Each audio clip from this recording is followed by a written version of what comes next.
Hi, welcome back guys. This is your friend, the MHA What If with another fanfiction. This is the first part of What If Deku's Past Came to Visit? All credits for this video go to their respective authors, so please support the real author. Check out the link in the description for more details. Please give this video a like and subscribe to the channel if you want more videos like this. Now let's get into the fanfic. It was now in the early afternoon in U.A. All of Class 1A were in the living room of their dorm just doing whatever they wanted that day. Bakugo, Kaminari, Ashido, Kirishima, and Sarah were playing a fighting game and the blonde with a temper is wrecking them. Jairu was humming the tune to the music that she was listening to. Shoji and Tokoyami were both reading books that they had some interest in. Koda and Sato were cooking some lunch in the kitchen, whilst Todoroki watched them while eating some soba. Azui and Uraraka were having a chat on the dining table while Midoriya was writing on his notebook near them. Ida and Yaoyorozu were helping Aoyama, Hagakure, and Ojiro in their studies just a few seats away from the three. Lastly, Mineta was nowhere to be seen. As everyone continues to do what they were doing, Izuku continues to write what he was thinking on his notebook with absolute focus. He could hear Bakugo arguing with those he was playing with as they were whining of losing from him while he listens to Ida and Yaoyorozu's lessons. Then a thought went to his head. Was there something that I was supposed to do today? He thought as he set down his pencil. Knock knock. Suddenly, everyone stopped to what they were doing when they heard knocking on the door. Who could that be? Kaminari asked after pausing the game. I don't think any of us are expecting someone, Siro said. Well, someone has to, Jairu said as she stopped listening to her music after hearing the knocking. Let me see who it is, Ida said as he stood up and went for the door with everyone looking towards it. The stern teen then grabbed the doorknob, then turned it to open the door and was met by a pair of people outside. One of them is a young woman in her late teens, having green hair and eyes. The other is an androgynous teen with violet eyes, short white and violet hair with a large violet strand on top while shorter violet hair underneath the white. Can I help you? Ida asked as he was a bit confused along with everyone else, except for one. Oh hi, the green-haired woman introduced. So, you must be a student here, then you must know Izuku? Yes I am. Just who are you miss and what reason do you want with him? Ida politely asked. Oh, Megumi, but most people know me as Gumi. The now named Gumi then introduced herself and the others realized who she was. Wait, you're Gumi? The Gumi? The one from Vocaloid? Jairu exclaimed in shock as everyone felt the same. They of course heard of Vocaloid. There is nothing so famous in Japan other than Heroes is Vocaloid itself. A singing company that started from a musical instrument manufacturer till they began to hire singers for a project that leads to the rise of Vocaloid. And standing before them is one of the greatest Vocaloid singers in the world. And the reason why I want to talk with him, Gumi then has a serious look on her face. Because he is going to have a small talk with his older sister. Older sister? Kaminari stutters in shock as everyone felt the same. This was new information for them, and they couldn't believe it. They looked to where Izuku once was and found him nowhere to be seen, so they look at Bakugo for answers. Hell, if I fucking know. I never saw her anywhere near Deku nor his mom in my fucking life. The blonde yelled at them as he was also surprised. Gumi just sighs, must have expected this, and said, just tell me where my brother could be? Probably in his room on the second floor, the second door to the right. Ida said as he was still a bit shaken by this. Thanks. Gumi then went towards the stairs with the other visitor following her. As they went up, everyone finally snapped out of their shock. Never knew Greenie would be related to a music star, Ashido said. No kidding. If I knew, I could have asked him to get me an autograph, Siro said. Same, Hagakure said in agreement. Bang, bang, bang. Izuku Midoriya. Open this door this instant. They could hear Gumi screaming as they were a bit worried about their classmate. Bang. They knew whose scream was that as everyone scrambled to see what is going on. They went upstairs to see the other girl holding Izuku by the scruff of his collar, the green-haired teen having a nervous look on his face. Deku, what is going on? Uraraka shouted at her crush as he just gave them the same nervous look. So, you didn't tell them? Gumi asked. I didn't want the attention, he mumbled as she just let out a sigh. Let's talk about this downstairs. And you better tell everything, you damn nerd. Bakugo yelled. P promise. Izuku stutters as he and the rest then went downstairs and sat down. They were just there in an uncomfortable silence till one of them finally spoke up. So, your sister is Gumi, one of the most famous singers in the entire world, Jiraiya asked. Yeah, Izuku said and quickly looked down in embarrassment when he felt their stares. How come we never know this? Kirishima asked. What? You never asked, he said as his classmates looked a bit sheepish. And I didn't want any of the attention with Gumi being my sister. So why haven't we seen her before? Chaco asked. I'm living near my place of work, so we mostly send each other texts, Gumi said. So, who is the other person you brought along? Shoto asked. Really? Gumi said to them with a raised eyebrow. Just take a good look and you can guess who she is. They blinked when they learned that the other visitor was a girl, then they took a better look at her and realized who she was. Your V-Flower? Kaminari exclaimed, completely shocked yet again. Most people call me Flower, but my actual name is Hana Kaikane. The now-named Flower introduced in a monotone voice yet sounds slightly deep for a girl. Dude, just how many people in Vocaloid do you know? Siro asked the shy teen. Almost all of them, he mumbles. And some in UTU and Suvayo, Gumi added. So, have you gone out with one of them? Denki asked as everyone looked at him. Kaminari. That is just deplorable. Ida exclaimed as he chops the air. And so stupid, Kyoka added, making the electric user flinch. And who would even go out with the damn nerd? Bakugo said. The class then saw Flower glaring at him as she moved closer to Izuku and put her hand on his. Me, she simply said. This shocked the class even more, especially Ochako, who was staring at Flower in envy. Kaminari tried to reach out for Izuku, wanting to know how the green-haired teen get a hottie like Flower, but he was held back by Jiraiya and Tsuyu. Midobro, tell me how you did it. He pleaded to Midoriya while being restrained by the two girls. Izuku could only look down out of embarrassment as his sister looked at this in amusement. Well, I could tell how he did it, Gumi said as Izuku looked up in horror while Flower's eyes widened a little. Gumi, no. He tried to stop her, but she managed to get away and hold him down. Izuku and Flower knew each other way back, but they never had the guts to confess with one another, Gumi said as both teens have blushes on their faces. It wasn't until 3 years ago that Izuku managed to get her heart by singing a serenade.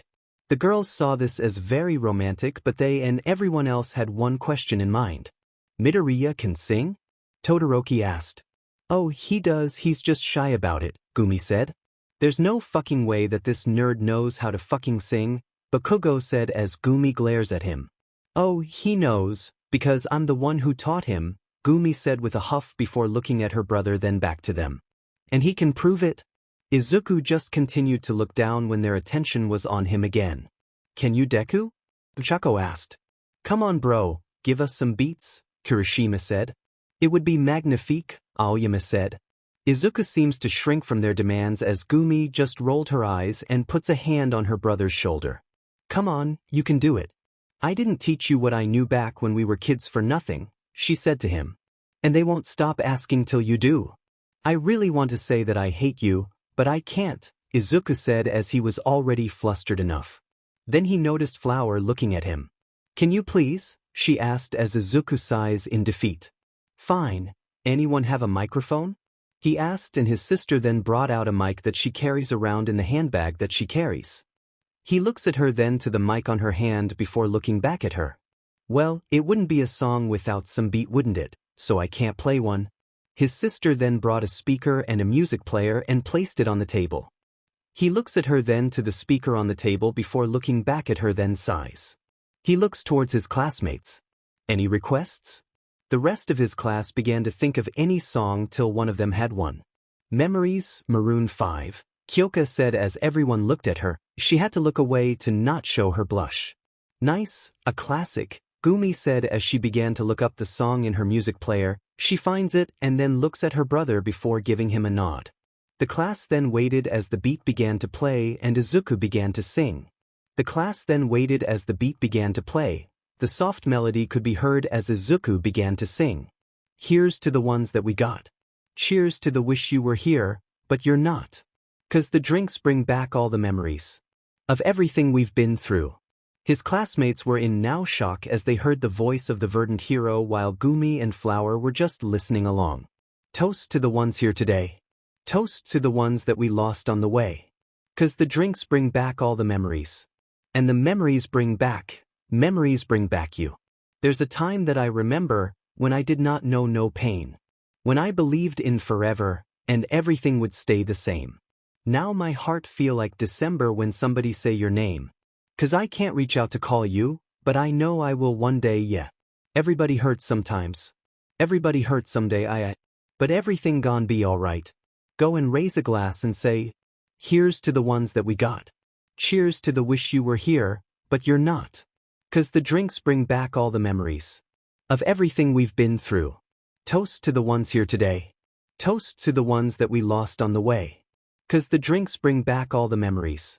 And the memories bring back you. Uraraka's heart began to beat loudly as there was a blush on her face as she continued to listen. Do-do-do-do-do-do. Do-do-do-do-do-do-do. Do-do-do-do-do-do-do. Memories bring back you. There's a time that I remember when I never felt so lost. When I felt all of the hatred was too powerful to stop, yeah. Now my heart feel like an ember and it's lighting up the dark. I'll carry these torches for ya that you know I'll never drop, yeah. Everybody hurts sometimes. Everybody hurts someday, but everything gon' be alright. Go and raise a glass and say, here's to the ones that we got. Cheers to the wish you were here, but you're not.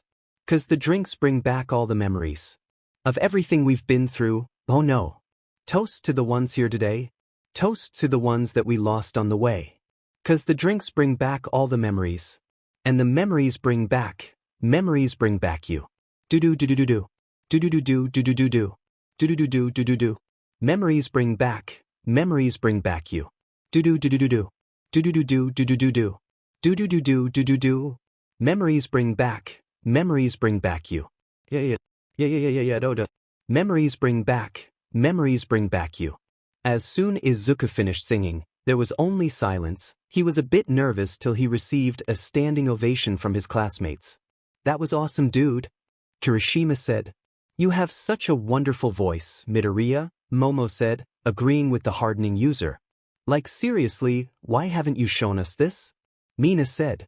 Izuku had to go below the table to avoid his classmates' stares out of embarrassment while his sister let out a giggle while Flower has her eyes closed but she has a small, amused smile on her face. Hey guys, Mineta then came down the stairs due to the commotion. What is going on? He dashed. He then saw both Gumi and Flower, his mind processing this, and suddenly got a certain glint in his eyes. The two noticed this and they glared at him. Flower then suddenly crossed her arms. Mineta had to hold his balls as he began to fall down the stairs, which resulted in him passing out on the floor. The other students had to look to what had just happened and saw a clenched fist on the spot on the floor where Mineta once was, and it began to disappear into disintegrating petals. What was that? Kyoka asked Izuku as he just let out a sigh. Her quirk, the flower bloom. She can replicate every part of her body that would bloom on any surface and would follow her commands, but she needs a lot of control and stamina to maintain them for longer uses. I hate those type of guys, Flowers said with a huff. That is such an unacceptable use of a quirk if it is used for something like this, Ida said as he yet again chops the air to show his annoyance. Sorry, she really hates perverts, Izuku apologized. And that is a good reason, Jiru said, defending the act, and none of the girls disagreed. So does this prove anything? Gumi asked, trying to divert the conversation away from the unconscious pervert. Yeah, we are, and we want to hear more. Ashido said in excitement, and everyone except Bakugo and Mineta agreed, the former not wanting to admit it while the latter was still unconscious. Izuku seems to continue to shrink on his seat from his classmates pressuring him, and Gumi saw this as the time to intervene. I think that's enough for him, we still have things to do, Gumi said. Why are you even here? Her brother asked as she gave him a questioning look. Did you really forget Aunt Tatsumaki's birthday? She said as Izuku had a blank look on his face, then it finally hit him, and he became more nervous.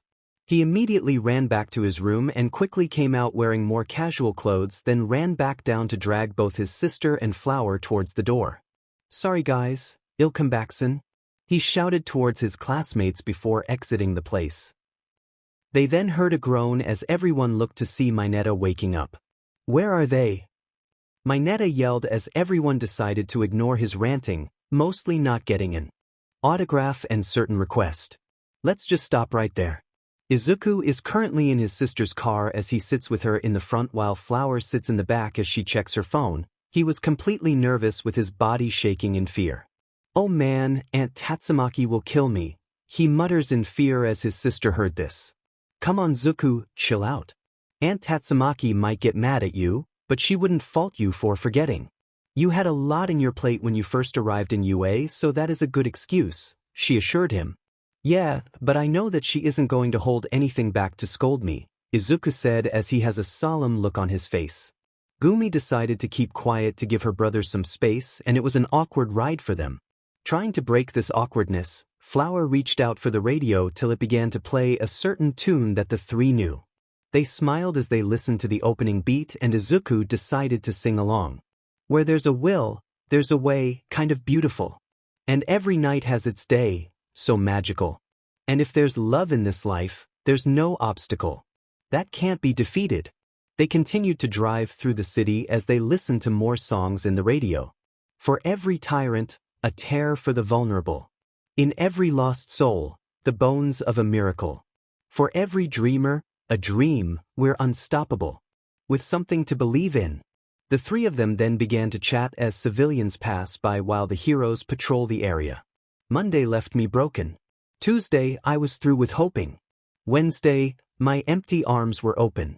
Thursday, waiting for love, waiting for love. Thank the stars, it's Friday. I'm burning like a fire gone wild on Saturday. Guess I won't be coming to church on Sunday. I'll be waiting for love to come around. They were then out of the prefecture as they now took the road in another one. As Gumi continues to drive, she couldn't help but smile as she sees Izuku talking with Flower. Passing through wide clearings with small towns along the way. They would then jam out to more songs from the radio while both Izuku and Flower dance in their seats while Gumi bops her head with the beat. We are one of a kind, irreplaceable. How did I get so blind and so cynical? If there's love in this life, we're unstoppable. No, we can't be defeated. Monday left me broken. Tuesday, I was through with hoping. Wednesday, my empty arms were open. Thursday, waiting for love, waiting for love. Thank the stars, it's Friday. I'm burning like a fire gone wild on Saturday. Guess I won't be coming to church on Sunday. I'll be waiting for love to come around. Gumi then turned off the radio and said, I think that's enough. We are getting close to Aunt Tatsumaki's place. Still can't believe that Aunt Fubuki married someone who has the same name as the city, Izuku added as his sister giggled a bit. Yeah, but he is still a great part of the family. Unlike him, Gumi said with a bit of venom at the end which made his brother worry for her. It's been years now, you should have moved on by now, he said as his sister let out a sigh. I really can't help it, it still pisses me off so much, she said as they now entered the city. Others will also be there, Flower said, wanting to change the subject of the conversation from escalating. Deciding to change it as well, Izuku said, the others? You mean the rest of squad? Yeah, but I think Fukase just wants to be there for the free food, she said. Both green-haired teens laugh a bit from this. How's Pico doing? Still living with his sister? Izuku asked. Yeah, he was still depressed about his contract being cancelled, but he did move on a bit from it. It's not that bad. At least he wasn't cancelled after hiring. There were some who got hired but their contracts between Vocaloid and their companies were terminated for multiple reasons, Gumi said with a frown on her face. It's really a shame, we would have liked to actually work with them. That's the music industry for you, Flower said. Okay, let's change the subject before we continue to bash the music industry, Izuku said, not wanting to hear a full rant about it. Yeah, you're right. Plus, we are here now actually, Gumi said as she then went to park her car somewhere close to their destination. They then get out as they now face a large apartment building. So here we are. Good thing Mom told me to get you before she left, Gumi said as she had a smile on her face when she saw the embarrassed look on his brother's face. Let's just go in, he said as the three of them then entered the place. Back in Class 1A's dormitory, everyone was still in a state of shock after the reveal hours ago.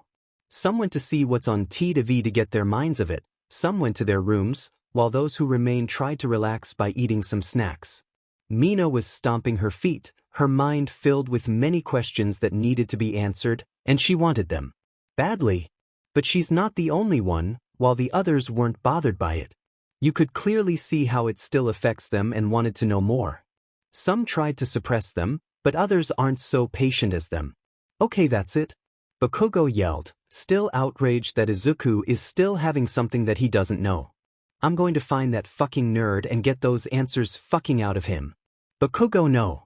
You shouldn't resort to violence. Midoriya promised that he will tell us, but he is currently having a situation with his family, and we need to respect that. Ida said as he tries to stop the blonde to do something that would drastically escalate. But how long do we have to wait? Mina whines as she can't stop thinking about it. The possibilities were so many. We still need to respect his privacy, he will tell us when he wants to, Momo said, just wanting to divert her thoughts away from the subject.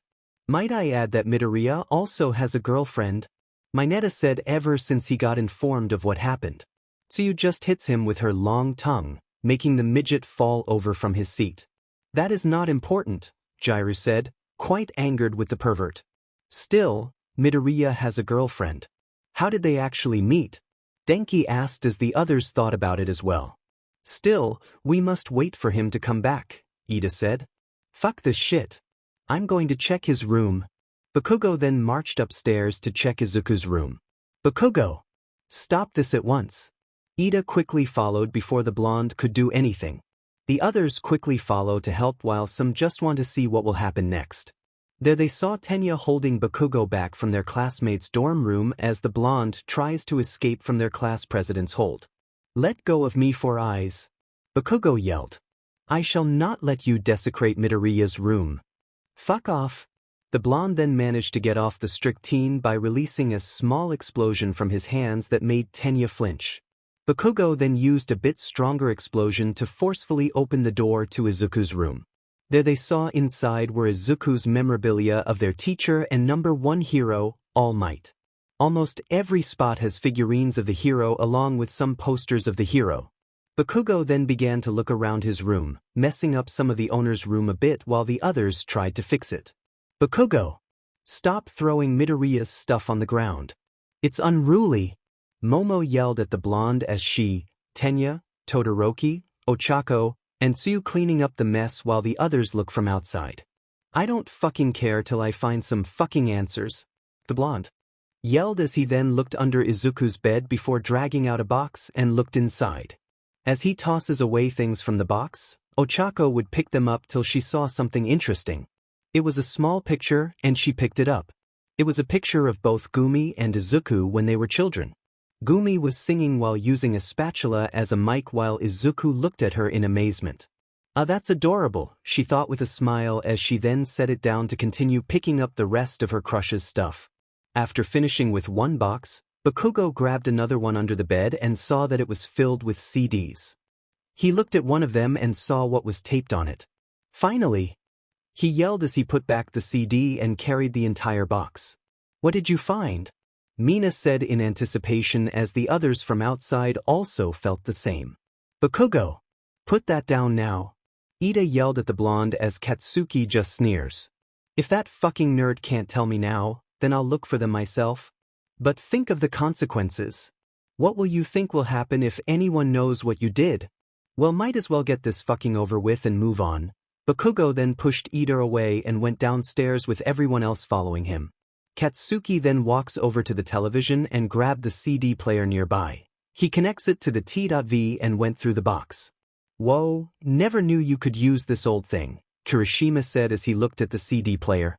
Of course, I fucking know, shitty hair. The blonde yelled as he continues to look through the box. Come on, what's in it? Mina then took a peek in the box to see more CDs with labels. Are those songs? Denki asked Siro to even pick one up. Not only songs, but I also think some of them are just short videos, the tape user said as he looked at one of them. They have covers like Phoenix by Fall Out Boys, Billie Jean by Michael Jackson, and even those promotional songs for those famous games. Sweet, there are even songs here from other countries. Even Toru joined in as she checked some CDs. Stop this, all of you.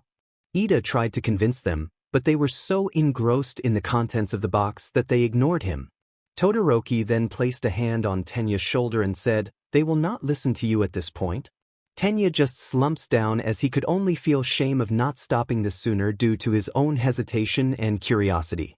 What do we pick? What do we pick? Mina bounced in excitement as half of the class were now into this. Choo. Izuku suddenly sneezed as he was currently playing on a console in the apartment's living room till his nose reacted. Dude, why did you sneeze? The other person sitting beside him said. It was a redhead boy that looked very deformed on his left side, while he retained his bright red hair and red skin. His left side looked very burnt around his bright red eye, around his mouth, on his neck, then to the rest of his body, while his right side looked very fine with no sign of any burns and retains his black eye.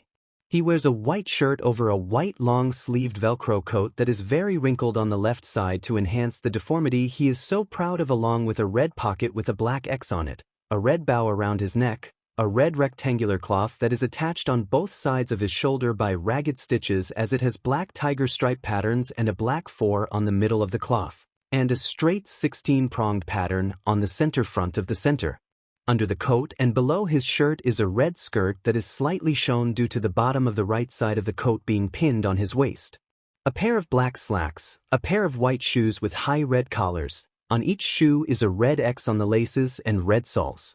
For accessories, he has a red, black, and white top hat with a rabbit muzzle and large rabbit eyes. His right wrist has a red folded bracelet-like sleeve while his left arm is covered in bandages, a small black flag with a white X clipped on his hair, and a red X mark on the bridge of his nose. No idea, I think someone is talking about me, Izuku said as he ran his nose.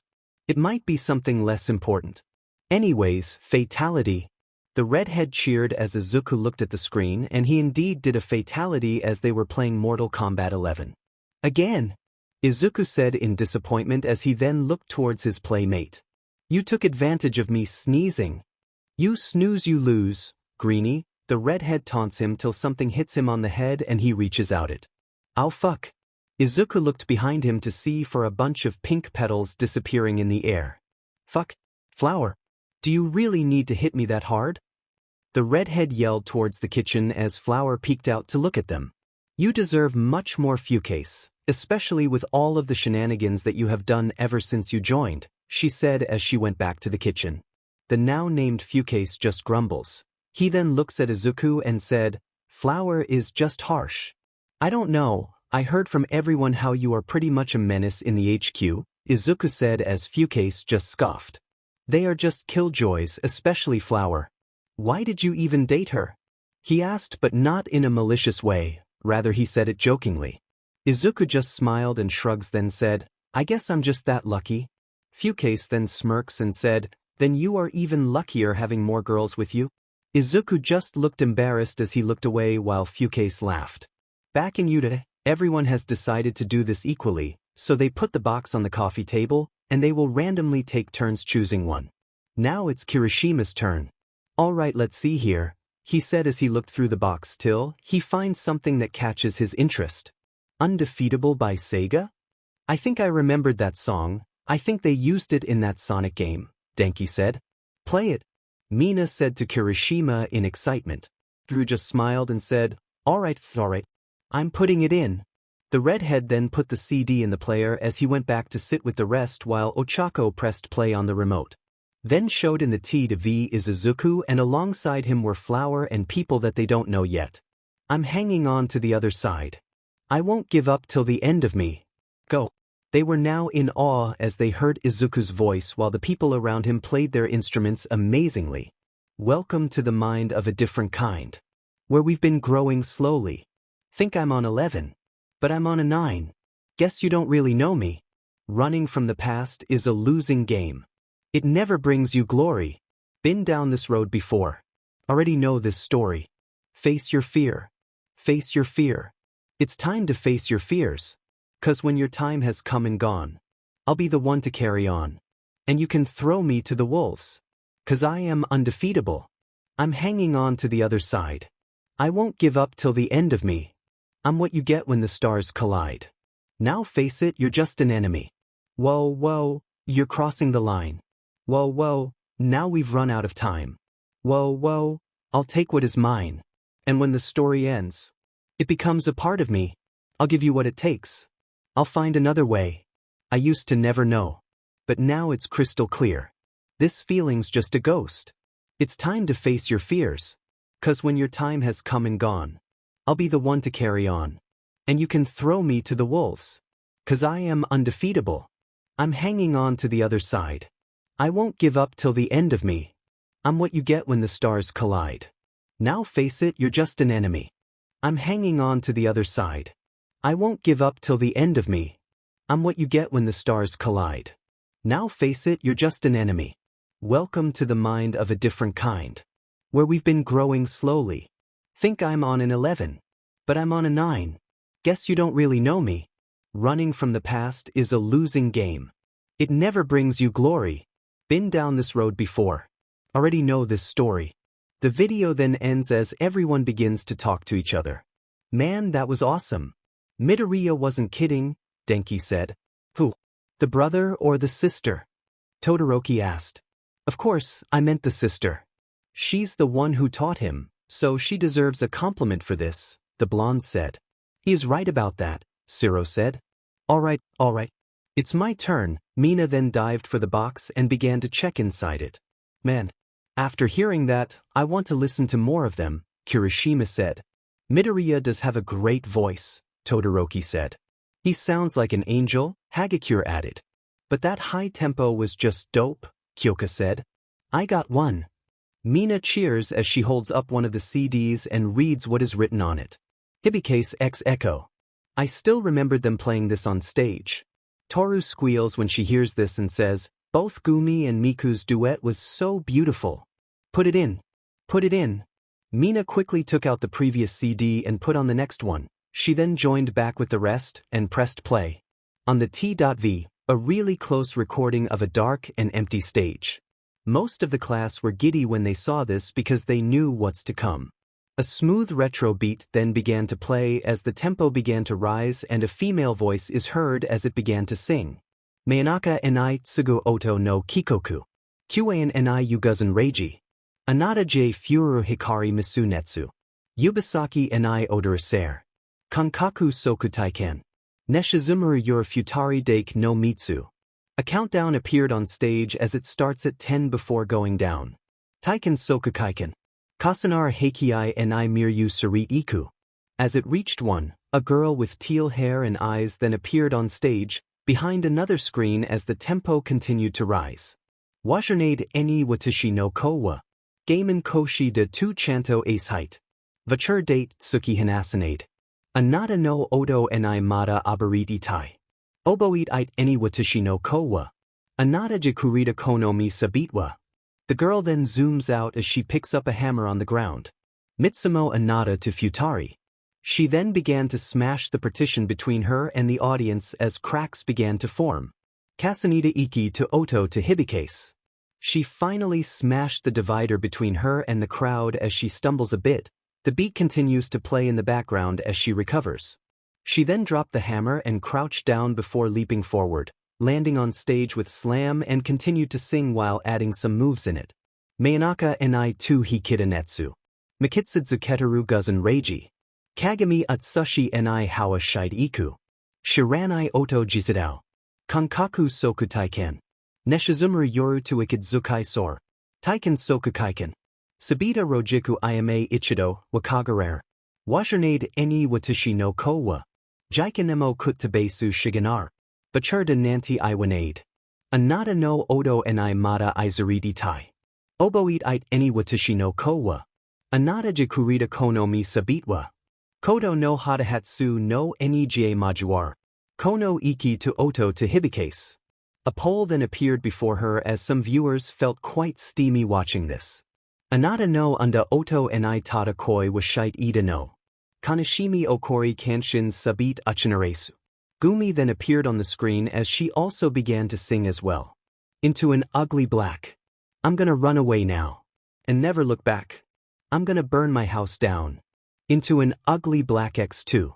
I'm gonna run away now. I'm gonna burn my house down. Into an ugly black X2. I'm gonna run away now. I'm gonna burn my house down. She then picked up the hammer from before and hits the partitions once before dropping it and resorting to instead kicking it as hard as she can. Into an ugly black X5. She then smashes through, stumbling along then jumps off. Miryu Sarit Iku. Gumi then lands in a kneeling position as the girl with her jumped, and she looks like she was suspended in the air. Wajernade eni watashi no kowa. The girl then landed on the ground as she and Gumi began to dance in perfect sync. Gamen koshi de tu chanto ace height. Vachur date tsuki hanasanade. Anata no odo ni mata abarit itai. Oboit ite eni watashi no kowa. Anata jikurita kono mi sabitwa. Mitsumo anata to futari. Kasanita iki to odo wa hibikase. The trembling fear is more than I can take. When I'm up against the echo in the mirror. The trembling fear is more than I can take. When I'm up against the echo in the mirror. Oto hibikase. The two continued to dance till they had to stop in a pose for a cheering crowd. A small tune then heard as the two looks at the screen behind them and was quickly taken aback when it was kicked through by a pair of blondes of the opposite genders. As the next song was about to begin, the camera began to move away from the stage as it follows Gumi in the back. With the next song playing in the background, the one holding the camera began to walk to the back of the stage while the watchers could hear running behind them. They soon reached the back and the ones watching were met with a surprise. Both Gumi and the girl were hugging each other out of pure joy as they spun around in excitement till they noticed the camera pointing at them. They have blushes on their faces as people behind the camera began to snicker while they were chanting to them to just kiss. Izuku, turn that off. Gumi yelled, completely embarrassed as she ran up to the camera, but the holder, Izuku, quickly ran off with short glimpses of other people with him, laughing as the video then ended. Do you think that they are a thing? Zero asked. I don't know, Vocaloid mostly keeps it to themselves. No one really knows what's happening in the back alongside UTU and Suvayo, but I guess Izuku has some because of his connections with his sister, Momo said as everyone agreed with her. Those three companies always keep things confidential for their singers. No one really knows who they really are except for some confirmations to the singers themselves, but all of their relationships are hidden away, and people only speculate.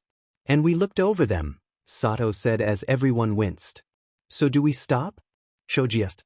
Maybe we should avoid live songs for a while till they open up to us, Kyoka said. No. We must stop immediately. Tenya yelled at everyone. But we want to hear more, both Mina and Toru whine. Yeah, we could still watch the ones they made for promotional videos or those that they personally cover, Kirishima said. Gumi was open to admitting that Midoriya was her brother, so maybe she must really trust us to keep this a secret, Kyoka said. Maybe we can even find some UTAU covers. I do love those made with Defoko, Tsu said as Ida looked at her, feeling betrayed that the other reasonable voice in the class got sucked into this. Ida just sat back down, defeated, as Todoroki pat his back for comfort. As he does so, the rest continue to talk about the multiple possibilities in the box, then the questions that they needed answers for when their green-haired classmate comes back. They just have to wait and see. With Izuku, the apartment was now filling up with people as they talk and play with each other, but him since he was in a very sticky situation. And it takes the form of a petite woman with a short stature. She has an adolescent face with emerald green eyes, and green hair that naturally curls up on the ends. She wears a form-fitting black dress with long sleeves, and 4 high-cut leg slits that show off her shapely long legs and low-heeled black shoes. Auntie, don't auntie me. This is the 3rd time that you almost forgot my birthday. 3rd. I know that you are having some tough times in UA, but that's not an excuse to forget your own aunt's birthday. I'm sorry. Watching this from with a pair of sunken blue eyes is a tall, skinny man with blonde hair. This is Toshinori Yagi aka All Might, former #1 hero. Alongside him is a plump woman with the same hair and eye color as Izuku but slightly darker. This is Inko Midoriya, Izuku's mother. Who knew the terrible tornado can be this petty? All Might said as Inko giggles a bit. All Might is one of the many people who knew more of the Midoriyas and those close to them due to him having to be there for his successor. He was quite surprised to know who they are, but he was happy that there were much more people that has Izuku's back. Tatsumaki can be a bit hot-headed, but she's still my older sister, Inko said.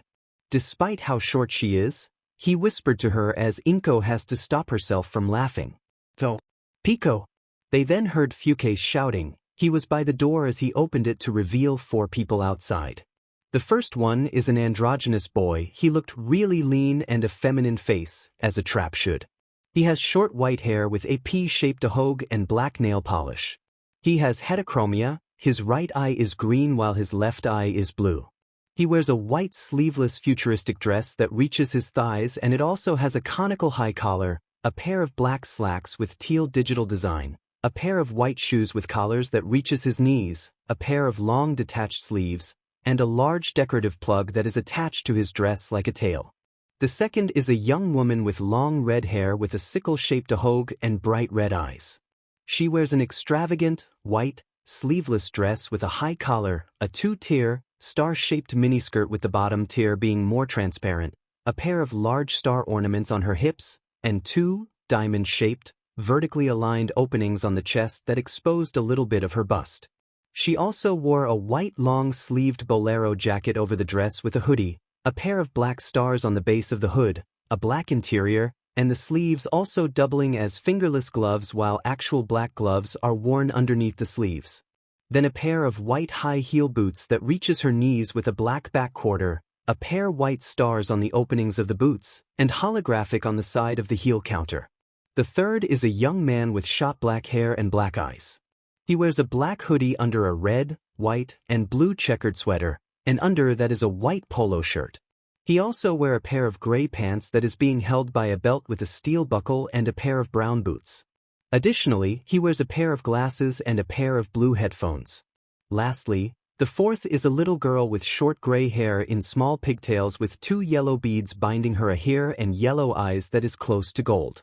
She wore a one-piece pinkish-red dress/coat over the white frilly uniform buttoned in golden buttons with a checkered cravat securing the neck collar. The ends of the dress adorned with checkered frills of red and green. White lines outlining the sleeves and white frills in the lowermost part of the dress just above her bare knees. The same design tightening around her wrists, acting like a bracelet, was a cloth secured in a pink ribbon. Pure white knee-highs, sewed in red threads with ribbons on the outermost sides, hugged her lower legs down to her feet, where clear, reddish-brown school shoes fitted. The same checkered pattern in a form of a ribbon topped the shoes. On her back is a pink Randasiru/firm-sided leather backpack, completing the outfit of the elementary school girl. "What's up, fuckus?" the androgynous boy said as Fucase glared at him. He snickers, but the older girl hits him on the head. "Pico, stop using curse words around Yuki. She already knows enough, we don't want her to learn more," she said as she looked to see the older man covering the little girl's ears. The now-named Pico just rubbed the back of his head sheepishly and said, Sorry. Izuku then used this as a distraction to meet with the 4, "Hey, Pico, Mickey, Kayater, Izu and I." The little girl called to him with a smile as he gladly returned it. "Hello to you too, Yuki," he said as he kneeled down and gave her a head pat. "How's your studies going?" "Her studies doing great and she's one of the top students," the older male said. "You are a great teacher after all," the redhead complimented him as he has a small blush on his face while the little girl nods. "Hayama-sensei have taught me multiplication," the little girl said. "That's good, you better keep up with your studies, Yuki," Izuku said as the now-named Yuki nods. "Good, go to the room on the right. Eri and the others are playing there." "Thanks, Izu and I." Yuki then gave her bag to her teacher and ran off to join the other children. The 5 remaining people then walk towards the living room and sits along with the others who were having their own conversation. "Man, there are a lot of people here," Pico commented. Well, it's mostly the people who worked with my aunts, close friends, and you guys, Izuku said. It is a really big change to open up to someone out of the headquarters. It's getting really boring being famous. At least those who were less known have a proper life since no one is hounding them. Like seriously, I had to wear a large coat and a hat just to get here, Fukase said as slumped on the chair. Then the hat got blown away and cameras were instantly out. If it wasn't for Mayu being there, I could have been trapped for countless interviews. Speaking of Mayu, how's your relationship with her? Mickey asked. We had a rough start but we actually made some progress, the redhead boy said as he let out a sigh of relief. Despite being too clingy, I don't really mind and I only have my eyes on her. I just hope that she stops attacking any girl that I just want to be friends with. At least she offered her heart to you and not break it, Pico said. Hey, I'm not that stupid, Fukase retorted. But you are stupid enough to cause havoc in HQ and get punished for them, Mickey reminded him. They weren't that bad. We had to separate you from Flower because she wants to pummel you when you were focusing on a video of you showcasing the bike you bought and ran her foot as she walked out of her room, Kayateru said. I apologized. You gave Oliver a real tarantula after the actual tarantula song and told him that it was chocolate. He cried a lot that night, Pico said. I apologized to him as well and bought him his favorite snack. Most of the building had to be rebuilt because you somehow got the keys to the twins' road roller. It costed a lot, Izuku said. Okay, that I understand. But I can't really reject the idea of riding one. Yet you still rode it without even knowing how to drive one. Good thing that it was all covered up and everyone thought that it was a gas leak, Mickey said. You did much more but you can guess that some of them were minor but most are not tolerable, Kayateru said. Even in one of your mishaps, we had to get your aunt so she could get you in line.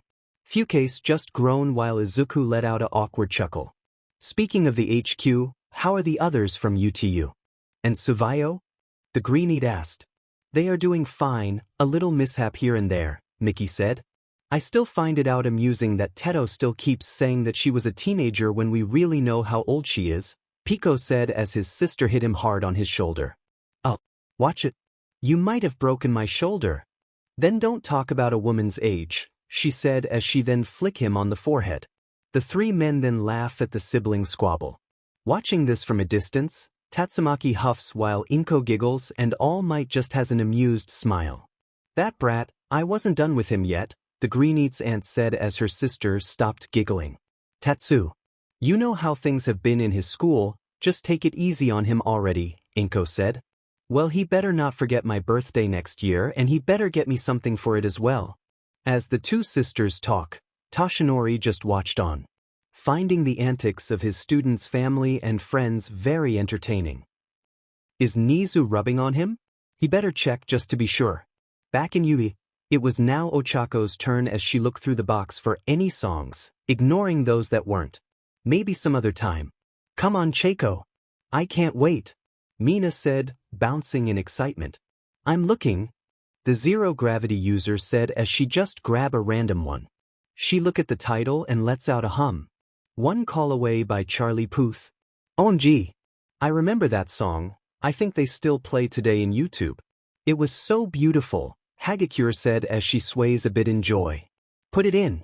Put it in. Mina could barely contain her excitement. Alright. Uraraka then puts in the CD and pressed play. On screen, Izuku is seen sitting in front of a piank on a middle of a ballroom wearing the suit he wore in I-Island. Oh, so that's what he wore in I-Island, Mina said to Ejiro. Yeah, but I think that this is before that. He destroyed it during the fight, the redhead said. A shame really. Whoever made it did a very great job, Momo commented. Meanwhile, Ochako let out a sigh as she looked at the suit that Izuku was wearing. It really looked great to him.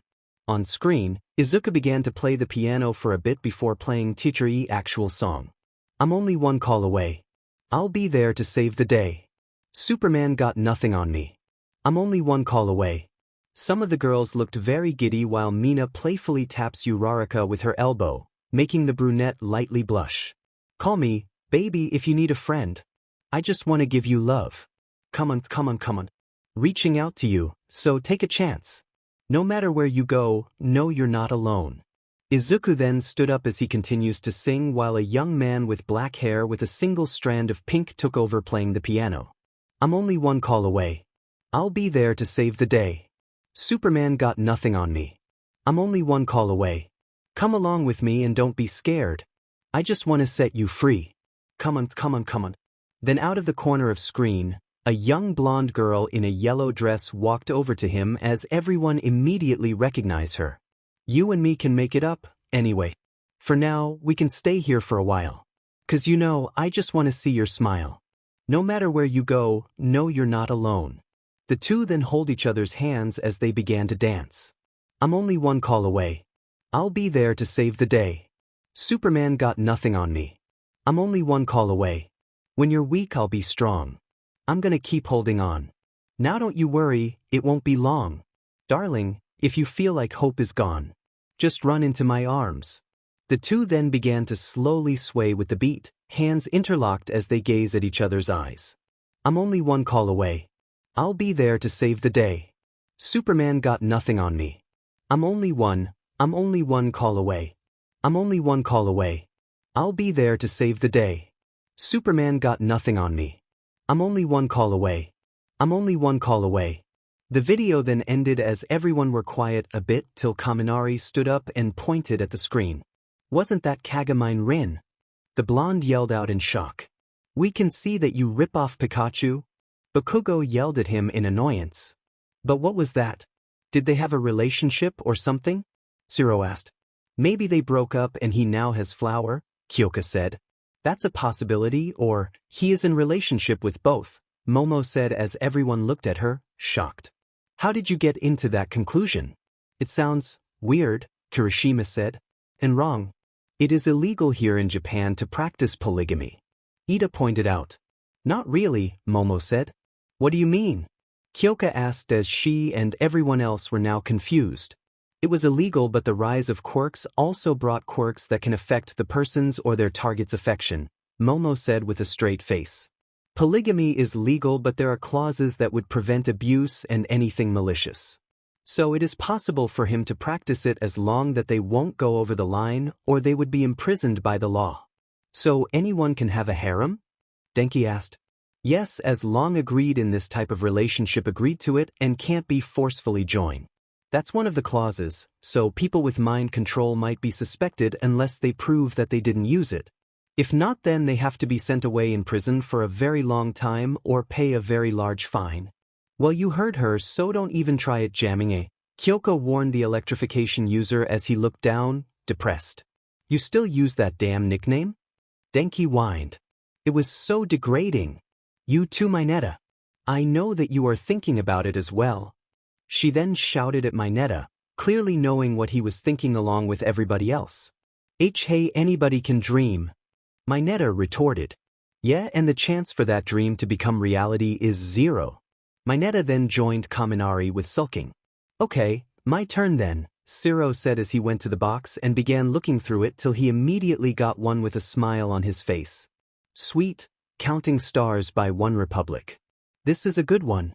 Put it in then, Mina said as he chuckles. Hanta then put the CD in the player, then pressed play. On screen, Izuku and Flower are yet again shown with the same two people, the class recognizing one of them as the black-haired kid from the last video. Soon, they began to play and Izuku began to sing. Lately I've been losing sleep, dreaming about the things that we could be. But baby, I've been praying hard. Said, no more counting dollars, we'll be counting stars. Yeah, we'll be counting stars. I see this life like a swinging vine. Swing my heart across the line. And in my face is flashing signs. Seek it out and ye shall find. Old, but I'm not that old. Young, but I'm not that bold. And I don't think the world is sold on just doing what we're told. I feel something so right, doing the wrong thing. And I feel something so wrong, doing the right thing. I couldn't lie, couldn't lie, couldn't lie. Everything that kills me makes me feel alive. Lately I've been losing sleep, dreaming about the things that we could be. But baby, I've been praying hard. Said, no more counting dollars, we'll be counting stars. Lately I've been losing sleep, dreaming about the things we could be. But baby, I've been praying hard. Said, no more counting dollars, we'll be counting stars. I feel your love and I feel it burn. Down this river, every turn. Hope is our four-letter word. Make that money, watch it burn. Old, but I'm not that old. Young, but I'm not that bold. And I don't think the world is sold. I'm just doing what we're told. And I feel something so wrong. Doing the right thing. I couldn't lie, couldn't lie, couldn't lie. Everything that drowns me makes me wanna fly. Lately I've been losing sleep. Dreaming about the things that we could be. But baby, I've been praying hard. Said, no more counting dollars, we'll be counting stars. Lately I've been losing sleep. Dreaming about the things that we could be. But baby, I've been praying hard. Said, no more counting dollars, we'll be counting stars. Oh, take that money, watch it burn. Sink in the river the lessons I've learned. Take that money, watch it burn. Sink in the river the lessons I've learned. Take that money, watch it burn. Sink in the river the lessons I've learned. Take that money, watch it burn. Sink in the river the lessons I've learned. Everything that kills me makes me feel alive. Lately I've been losing sleep. Dreaming about the things that we could be. But baby, I've been praying hard. Said, no more counting dollars, we'll be counting stars. Lately I've been losing sleep. Dreaming about the things that we could be. But baby, I've been praying hard. Said, no more counting dollars, we'll be counting stars. Take that money, watch it burn. Sink in the river the lessons I've learned. Take that money, watch it burn. Sink in the river the lessons I've learned. Take that money, watch it burn. Sink in the river the lessons I've learned. Take that money, watch it burn. Sink in the river the lessons I've learned. The four then did their pose, ending the video. Some of the class began to give out a round of applause as soon it finishes. Still a stunning performance, Momo commented. So who's next? Kyoka asked. Everyone look at each other till Shiro picked up the box and puts it on Todoroki's lap. The bicolor teen looked quite surprised, not knowing what to do. Well, look around and pick one, Toru said as Shoto looked at her then back to the box. The half-hot half-cold user then rummaged through the box, looking at each CD in it till he finally got something that interested him. He picked it up and looked at it. He hums a bit before placing the CD in the player. What did you pick? Chaco asked. Why do I set it off? It has Hatsune Miku in it, Todoroki said as he hit play. On the screen, it then showed the teal-haired girl from before. Since she currently idle, they could see what she looks like. Her outfit consists of a collared gray shirt, with a small teal frill around the hem. She also has a teal-colored tie, matching her eyes and hair. Along with that, she also has a short black skirt with a teal part at the bottom all around, a pair of futuristic ribbons that somehow floats around the base of her twin tails, a pair of detached sleeves that resemble synthesizers, black stockings, and a pair of black shoes with teal soles. Along with her is Izuku, who has a guitar, while Flower has a bass guitar. The two other with them has a guitar and a drum. Along with them, another person is with them, a young man. The young man has dirty blonde hair and green eyes. He wears a white t-shirt under a jean jacket, a pair of blue jeans and a pair of orange sneakers. The song began to play as the melody could be heard and the two began to sing. Sometimes I write you letters that you'll never read. When I get to drinkin', I get to thinkin'. I wish you were thinking about me, why do I? Sometimes I look for girls that look the way you do. So fucking stupid started to do it. When I saw you with someone new, why do I? It's been 10 months and 20 days. I'm the last thing that's on your brain. So why do I still wake up 2 in the morning? Cold sweat, screaming your name? Why do I get drunk and look at your pictures? Why do I feel this way? Why do I do this to myself? And why do I even try? You don't. So baby, why do I? Why do I? But some nights, I think about the last time that we talked. Back in November, maybe December. All I remember is that you called me a piece of shit. Said you never want to see my face again. You regret everything we ever did. You're obviously over it, so over it. So why do I still wake up 2 in the morning? Cold sweat, screaming your name? Why do I get drunk and look at your pictures? Why do I feel this way? Why do I do this to myself? And why do I even try? You don't. So baby, why do I? Why do I? Why do I? It's been 10 months and 20 days. I've been wondering the same damn things. So why do I still wake up 2 in the morning? Cold sweat, screaming your name? Why do I get drunk and look at your pictures? Why do I feel this way? Why do I do this to myself? And why do I even try? You don't. So baby, why do I? Why do I? Why do I? You don't. So baby, why do I? You don't. Why do I? Why do I? You don't. So baby, why do I? Miku and the guy gave each other a high five as the others gathered around them before facing the camera. They did their pose and the video ended. The class were yet again impressed. While Bakugo is still mad at the Verdant hero, he began to admit that Deku is a good singer. Along with Izuku, the others were wondering who are the rest in the video. Most of all, in Denki and Mineta's mind, does he have a harem? Back in the Class 1A's dormitory living room, most of the students were still sitting by the television with Izuku's box. Alright, who's next? Denki asked. How about our class president? Siro said as everyone looked at Tenya. Come on dude, just one. Yeah, there might be one that you might like. We'll let you do this once. Come on. Pick one. His classmates then began to pressure him till he finally relents. Fine. But just this once only. Ida said as he then grabbed the box and began to look through it. Some of his classmates looked as if they won, but he added, Since you forced me, then it's a proper punishment that you will clean the dishes for 2 weeks. Those who pressured him, Denki, Mina, Kirishima, and Toru, were now stiffed in fear. The first 3 paled while Toru was shivering in fear. Tenya then continued to look through the box till he found a CD that interested him. Enemy by Imagine Dragons, he mutters as he then put the CD in the player and pressed play.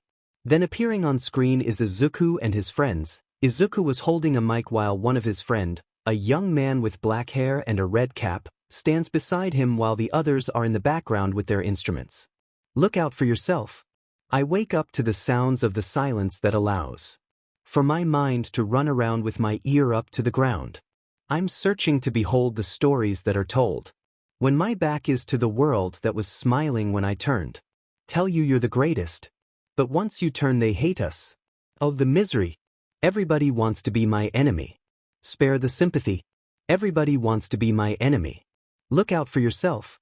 My enemy. Look. Look out for yourself. But I'm ready. Your words up on the wall as you're praying for my fall. And the laughter in the halls and the names that I've been called. I stack it in my mind and I'm waiting for the time. When I show you what it's like to be words spit in a mic. Tell you you're the greatest. But once you turn they hate us. Oh, the misery. Everybody wants to be my enemy. Spare the sympathy. Everybody wants to be my enemy. Look. Look out for yourself. My enemy. Look. Look out for yourself. Okay, I'm hoping that somebody pray for me. I'm praying that somebody hope for me. I'm staying where nobody posed to be. P posted, being a wreck of emotions. Ready to go whenever, just let me know. The road is long, so put the pedal into the floor. The enemy on my trail, my energy unavailable. I'ma tell 'em hasta luego. They wanna plot on my trot to the top. I've been out of shape thinking out the box. I'm an astronaut. I blasted off the planet rock to cause catastrophe. And it matters more because I had it not. Had I thought about wreaking havoc on an opposition? Kinda shocking they wanted static with precision. I'm automatic. Quarterback, I ain't talking sacking. Pack it up, I don't panic. Batter up, who the baddest? It don't matter, 'cause we at your throat. Everybody wants to be my enemy. Spare the sympathy. Everybody wants to be my enemy. Oh, the misery. Everybody wants to be my enemy. Spare the sympathy. Everybody wants to be my enemy. Pray it away, I swear. I'll never be a saint, no way. My enemy. Pray it away, I swear. I'll never be a saint. Look out for yourself. They then did their pose as the video ended. The class then let out a small round of applause as Tsu grabbed the box to pick the next song. While she does so, the others took a break. Ochako is poking on the leftover lasagna that she got for herself with a down look on her face as she let out a sigh. Anything wrong, Uraraka? Momo asked. Well, I think it's about Greenie already having someone or two, Mina in a teasing manner as Ochako blushes red. Are you jealous? Kyoka asked Ochako as she began to stammer. It's kinda obvious, Uraraka, Tsu said as she was still looking through the box. The zero-gravity user deflates a bit. It's just, how can I respond to this? She asked. Well, if Greenie comes back then talk with him, Mina said. But I haven't told him about feelings yet, Uraraka said. Then woman up and tell him Izuku I love you, Mina said as she just couldn't help herself. She won't just be able to see of her favorite ships ever since the beginning of their school life here in UA, but also help her friend overcome this. Ochako then looked like she regained her vigor and said, You're right. I'll tell him when he gets back. Then she fell down again, but what if he didn't accept it? This is Midoriya that we are talking, he wouldn't just break someone's on purpose, Ashido assured her. She then moved closer. And I bet that Flower won't mind if she hears your reason along with Rin if Yamamo is right. I don't think so, she said with less confidence. Alright, got one, Tsu said as everyone went back to their seats. Tsu then placed the CD in the player and grabbed the remote. What did you pick? Terest. Angel with a shotgun by the cab, Tsu said as she pressed play. Izuku then appeared on the screen with a mic in hand with the room completely dark except for one light shining down on him. Then the music came and a choir could be heard as Izuku began to sing. I'm an angel with a shotgun, shotgun, shotgun. An angel with a shotgun, shotgun, shotgun. Get out your guns, battle's begun. Are you a saint or a sinner? If love's a fight, then I shall die. With my heart on a trigger. They say before you start a war. You better know what you're fighting for. Well baby, you are all that I adore. Ochako's heart seemed to beat after hearing that part as she clutches her chest. If love is what you need, a soldier I will be. I'm an angel with a shotgun. Fighting till the war's won. I don't care if heaven won't take me back. I'll throw away my faith, babe, just to keep you safe. Don't you know you're everything I have? And I wanna live, not just survive, tonight. Sometimes to win, you've got to sin. Don't mean I'm not a believer. And Major Tom will sing along. Yeah, they still say I'm a dreamer. They say before you start a war. You better know what you're fighting for. Well baby, you are all that I adore. If love is what you need, a soldier I will be. I'm an angel with a shotgun. Fighting till the war's won. I don't care if heaven won't take me back. I'll throw away my faith, babe, just to keep you safe. Don't you know you're everything I have? And I wanna live, not just survive, tonight. Oh whoa whoa whoa. Oh whoa whoa whoa. Oh whoa whoa whoa. I'm an angel with a shotgun, shotgun yeah. Oh whoa whoa whoa. I'm an angel with a shotgun, shotgun yeah. Oh whoa whoa whoa. I'm an angel with a shotgun. Fighting till the war's won. I don't care if heaven won't take me back. I'm an angel with a shotgun. Fighting till the war's won. I don't care if heaven won't take me back. I'll throw away my faith, babe, just to keep you safe. Don't you know you're everything I have? I'm an angel with a shotgun. And I want to live, not just survive, tonight. Live, not just survive. And I'm gonna hide my wings tonight. They say before you start a war. You better know what you're fighting for. Well baby, you are all that I adore. If love is what you need, a soldier I will be. Izuku then strikes a pose as the video ended. As it did, Ochako let out a sigh of relief as she slumps on the couch while some of the class nods to show their appreciation of their classmates' performance. May I have a turn? Momo asked as Tsu gave her the box and the rich girl began to look through the box for a song. So who is going after Yamamo? Jiro asked. I want to choose next. Mineta suddenly shouted as Tsu immediately slapped him with her tongue. I don't think so. You'll probably choose something that fits your taste and we know what you like, Jiro said in annoyance as everyone agreed with her. It is better if someone watches you choose so you won't choose anything that involves Midoriya's privacy, Momo said as she keeps looking through the box. Let me take responsibility, Ida said. You're hired then, Kyoka said with a cheeky smile as Mineta grumbles under his breath. Alright, got one, Momo said as she held a CD.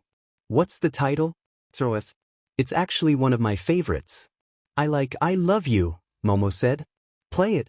Toru said in excitement as Momo set the CD in and press played. The beat began to play as it shows Izuku and Rin as children with a blonde boy with them as they play in a park.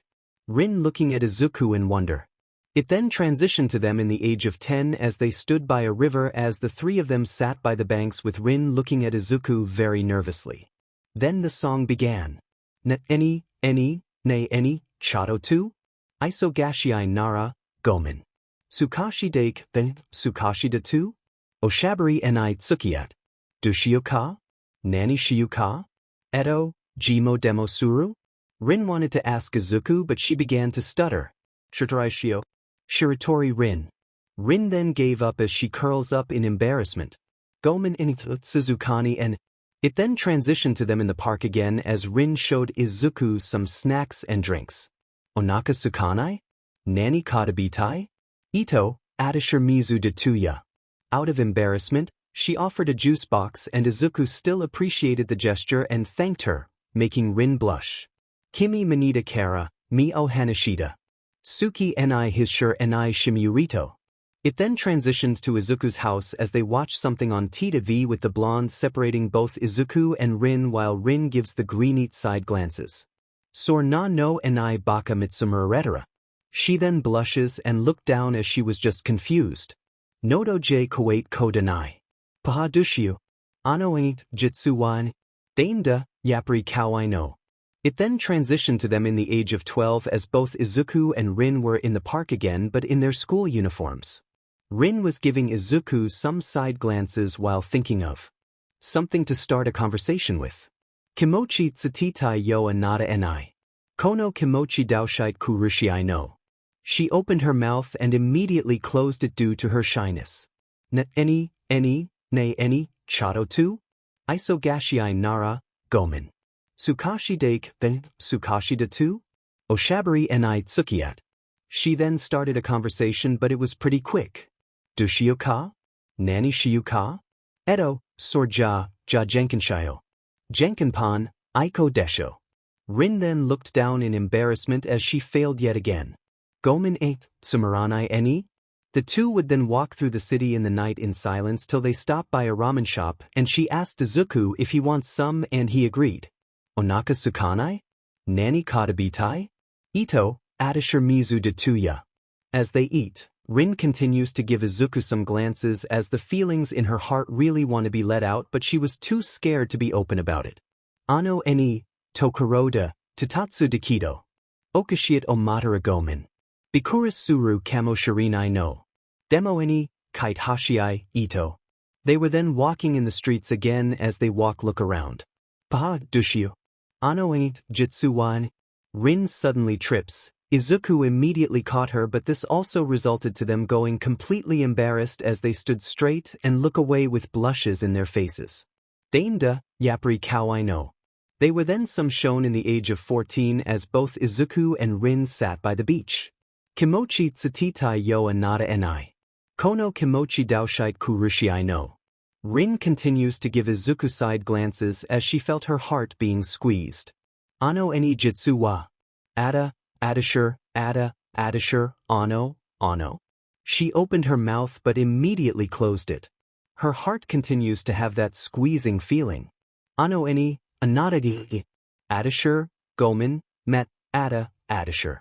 She then tried to get his attention by poking him but she stopped midway and looked down in embarrassment. Her heart seems to be straining from the squeezing. Adashir, ano, anata di. She then tried to reach out with her hand but immediately stopped. The straining continues to feel tighter. Ano eni, jitsu wa no sono, adashir, ada. Adashir, ano eni, anata di. Her heart continues to be squeezed harder. Adashir, gomen, mat, ano eni, do adashir. And harder. Anata no kodo jie. And harder. Ano eni, adashir and nata no kodo. Ano ni, adashir and nata no kodo. Adashir wa nata jie. And harder. Su.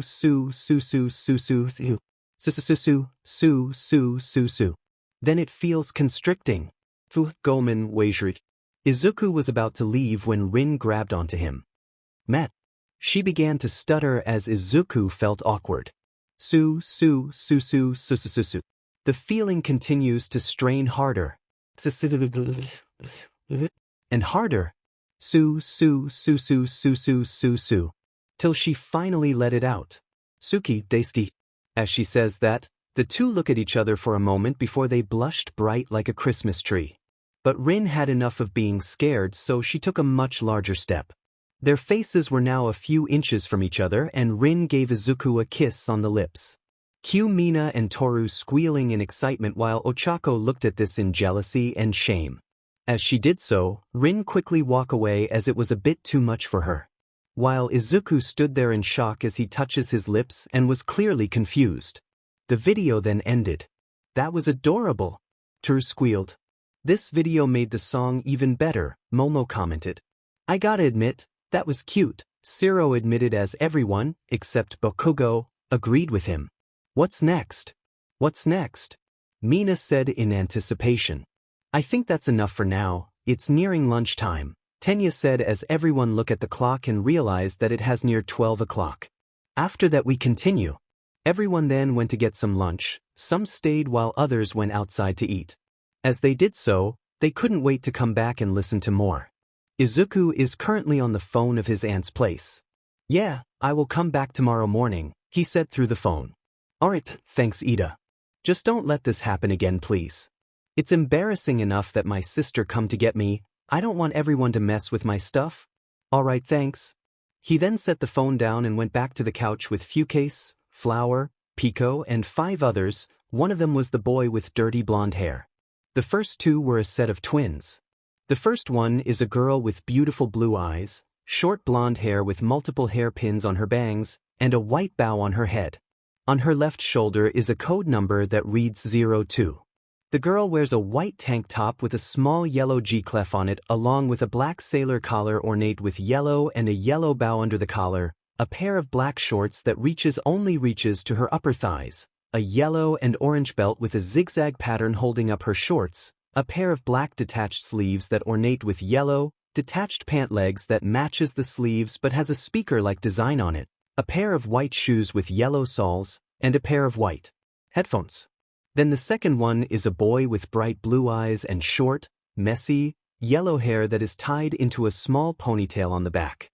He has the same code number on his shoulder like the girl and his hair nearly resembles a bundle of bananas. He wears a white shirt with a small yellow F-clef on it along with the same black sailor collar as the girl and an orange tie. He also wears a pair of loose black shorts that reaches his knees with orange stripes on each leg. The difference ended there as he shares the same detached sleeves, the same detached pant legs, the same white shoes, and the same white headphones. The third is a younger boy with blonde hair that looked very soft and fluffy and his large yellow eyes shone with innocence yet there is some maturity within them. He wears a loose-fitting white buttoned-up shirt with a small stand-up collar over an open blue buttoned-up coat with yellow trims, and a small cloak around his shoulders with a Dal Sanyo on it. It looks really close to those worn by choir boys. Lastly, he wears a pair of black shorts with yellow trims, a sailor hat, and no footwear. For accessories and necessity, he has bandages wrapped around his left eye, on his right knee, and on the right ankle. Then the last one is a skinny slender teen with a dark shade of cyan hair, slightly tan skin, and brown eyes with 2 distinctive lightning bolt-like markings underneath each one. He wears a blue collared shirt with short sleeves and white trim, a black undershirt, darker blue jeans, a red and white hat, black fingerless gloves with red borders, and red high-top sneakers. So everything is good now? Pico asked. Yeah.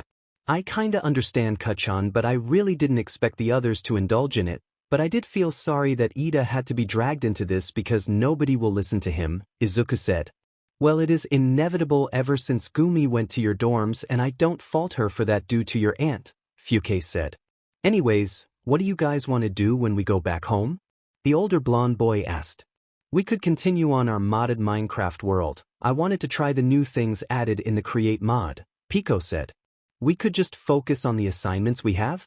Flower said. How about we eat on that well-known ramen store again? The black-haired team said. TF2? Fukase said. No, the others immediately denied Fukase's request. Oh, you guys are just wusses? We just know that you will be on the opposite team as a spy, so no way, Flower said in annoyance. Not to mention you tricking us by acting that we killed you, but you actually used the dead ringer, kill us, then laugh on our faces, the older blonde boy said as the younger blonde sniffles. Why do you always go at me first? The young boy said. Because you're sometimes gullible, Oliver, Fukase said to the now named Oliver. How about, you guys can come with me back at school? Izuku said as everyone looked at him. Are you sure? The blonde girl asked. Well, not really, it just popped up on my head. Since the others already know, I better tell them before they search for something personal. I'll go, Flower said. I don't mind, but I have to tell Mickey or she would have my head, Pico said. I need to ask my parents first, Oliver said. Definitely have to ask Miko first, the blonde boy said to the blonde girl. Yeah, the blonde girl said. I can go by myself, but I do still need to ask my mom, the cap-wearing teen said. I can ask, but I don't know if I am needed for the bathhouse, the dirty blonde teen said.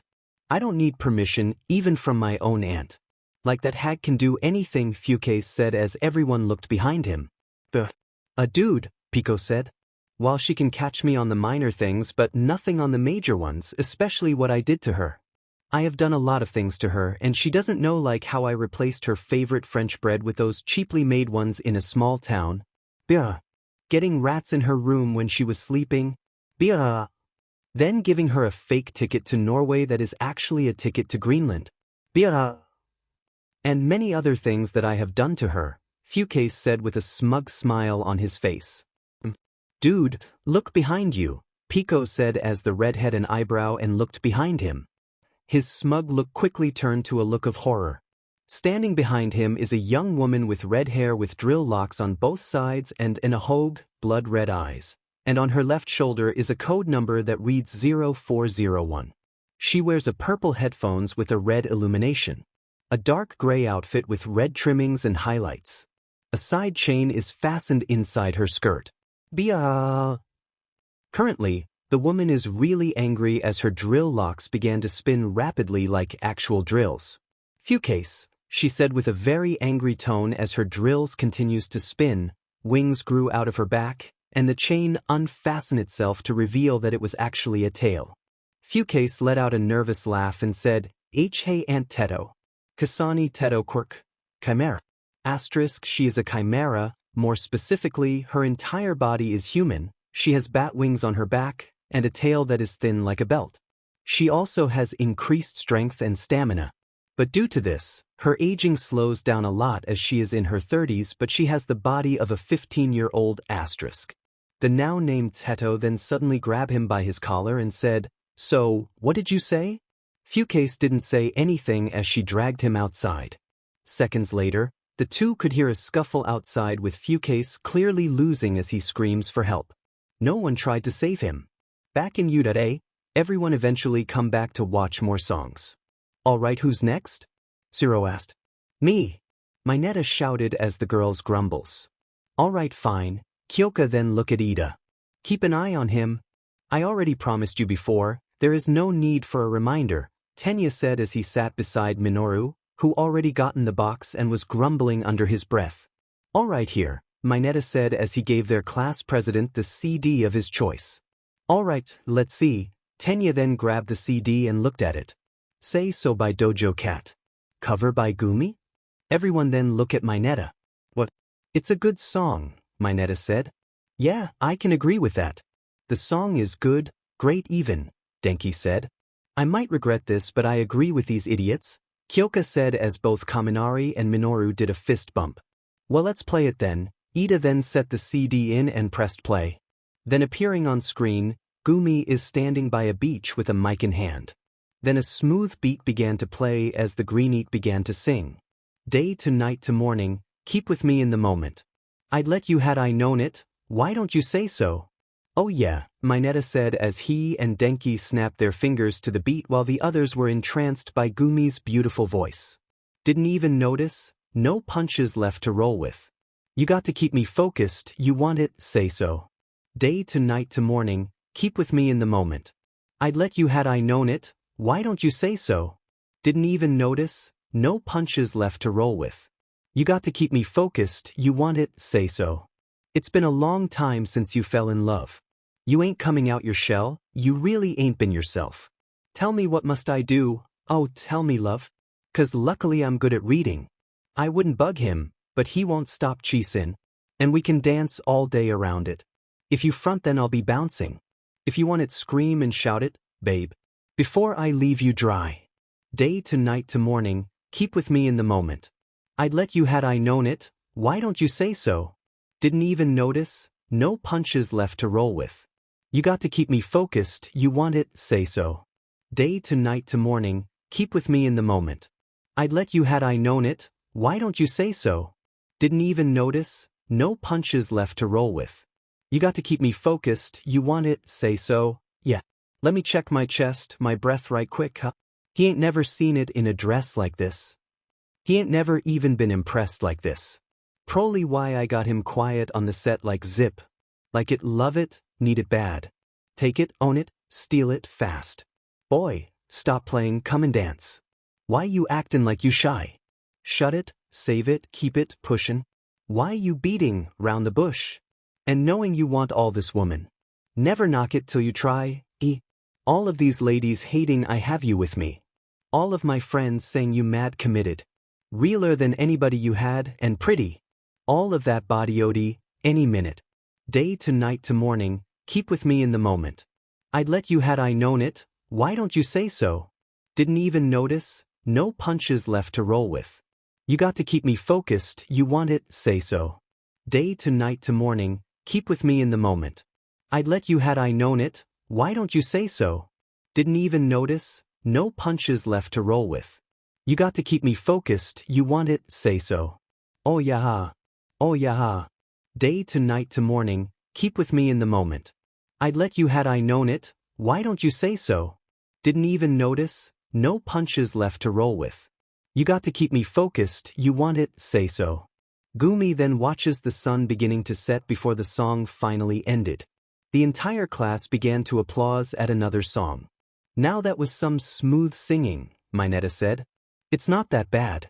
The original is still great, it just have colorful choice of words, Kyoka said. Oh yeah, I forgot that there are those words in the original, Siro said as everyone winced, knowing what they meant. Alrighty. Who's next? Mina asked. I think it's Bakugo's turn, Sue said. Just give me the fucking box, Katsuki said as he grabbed the box and began looking.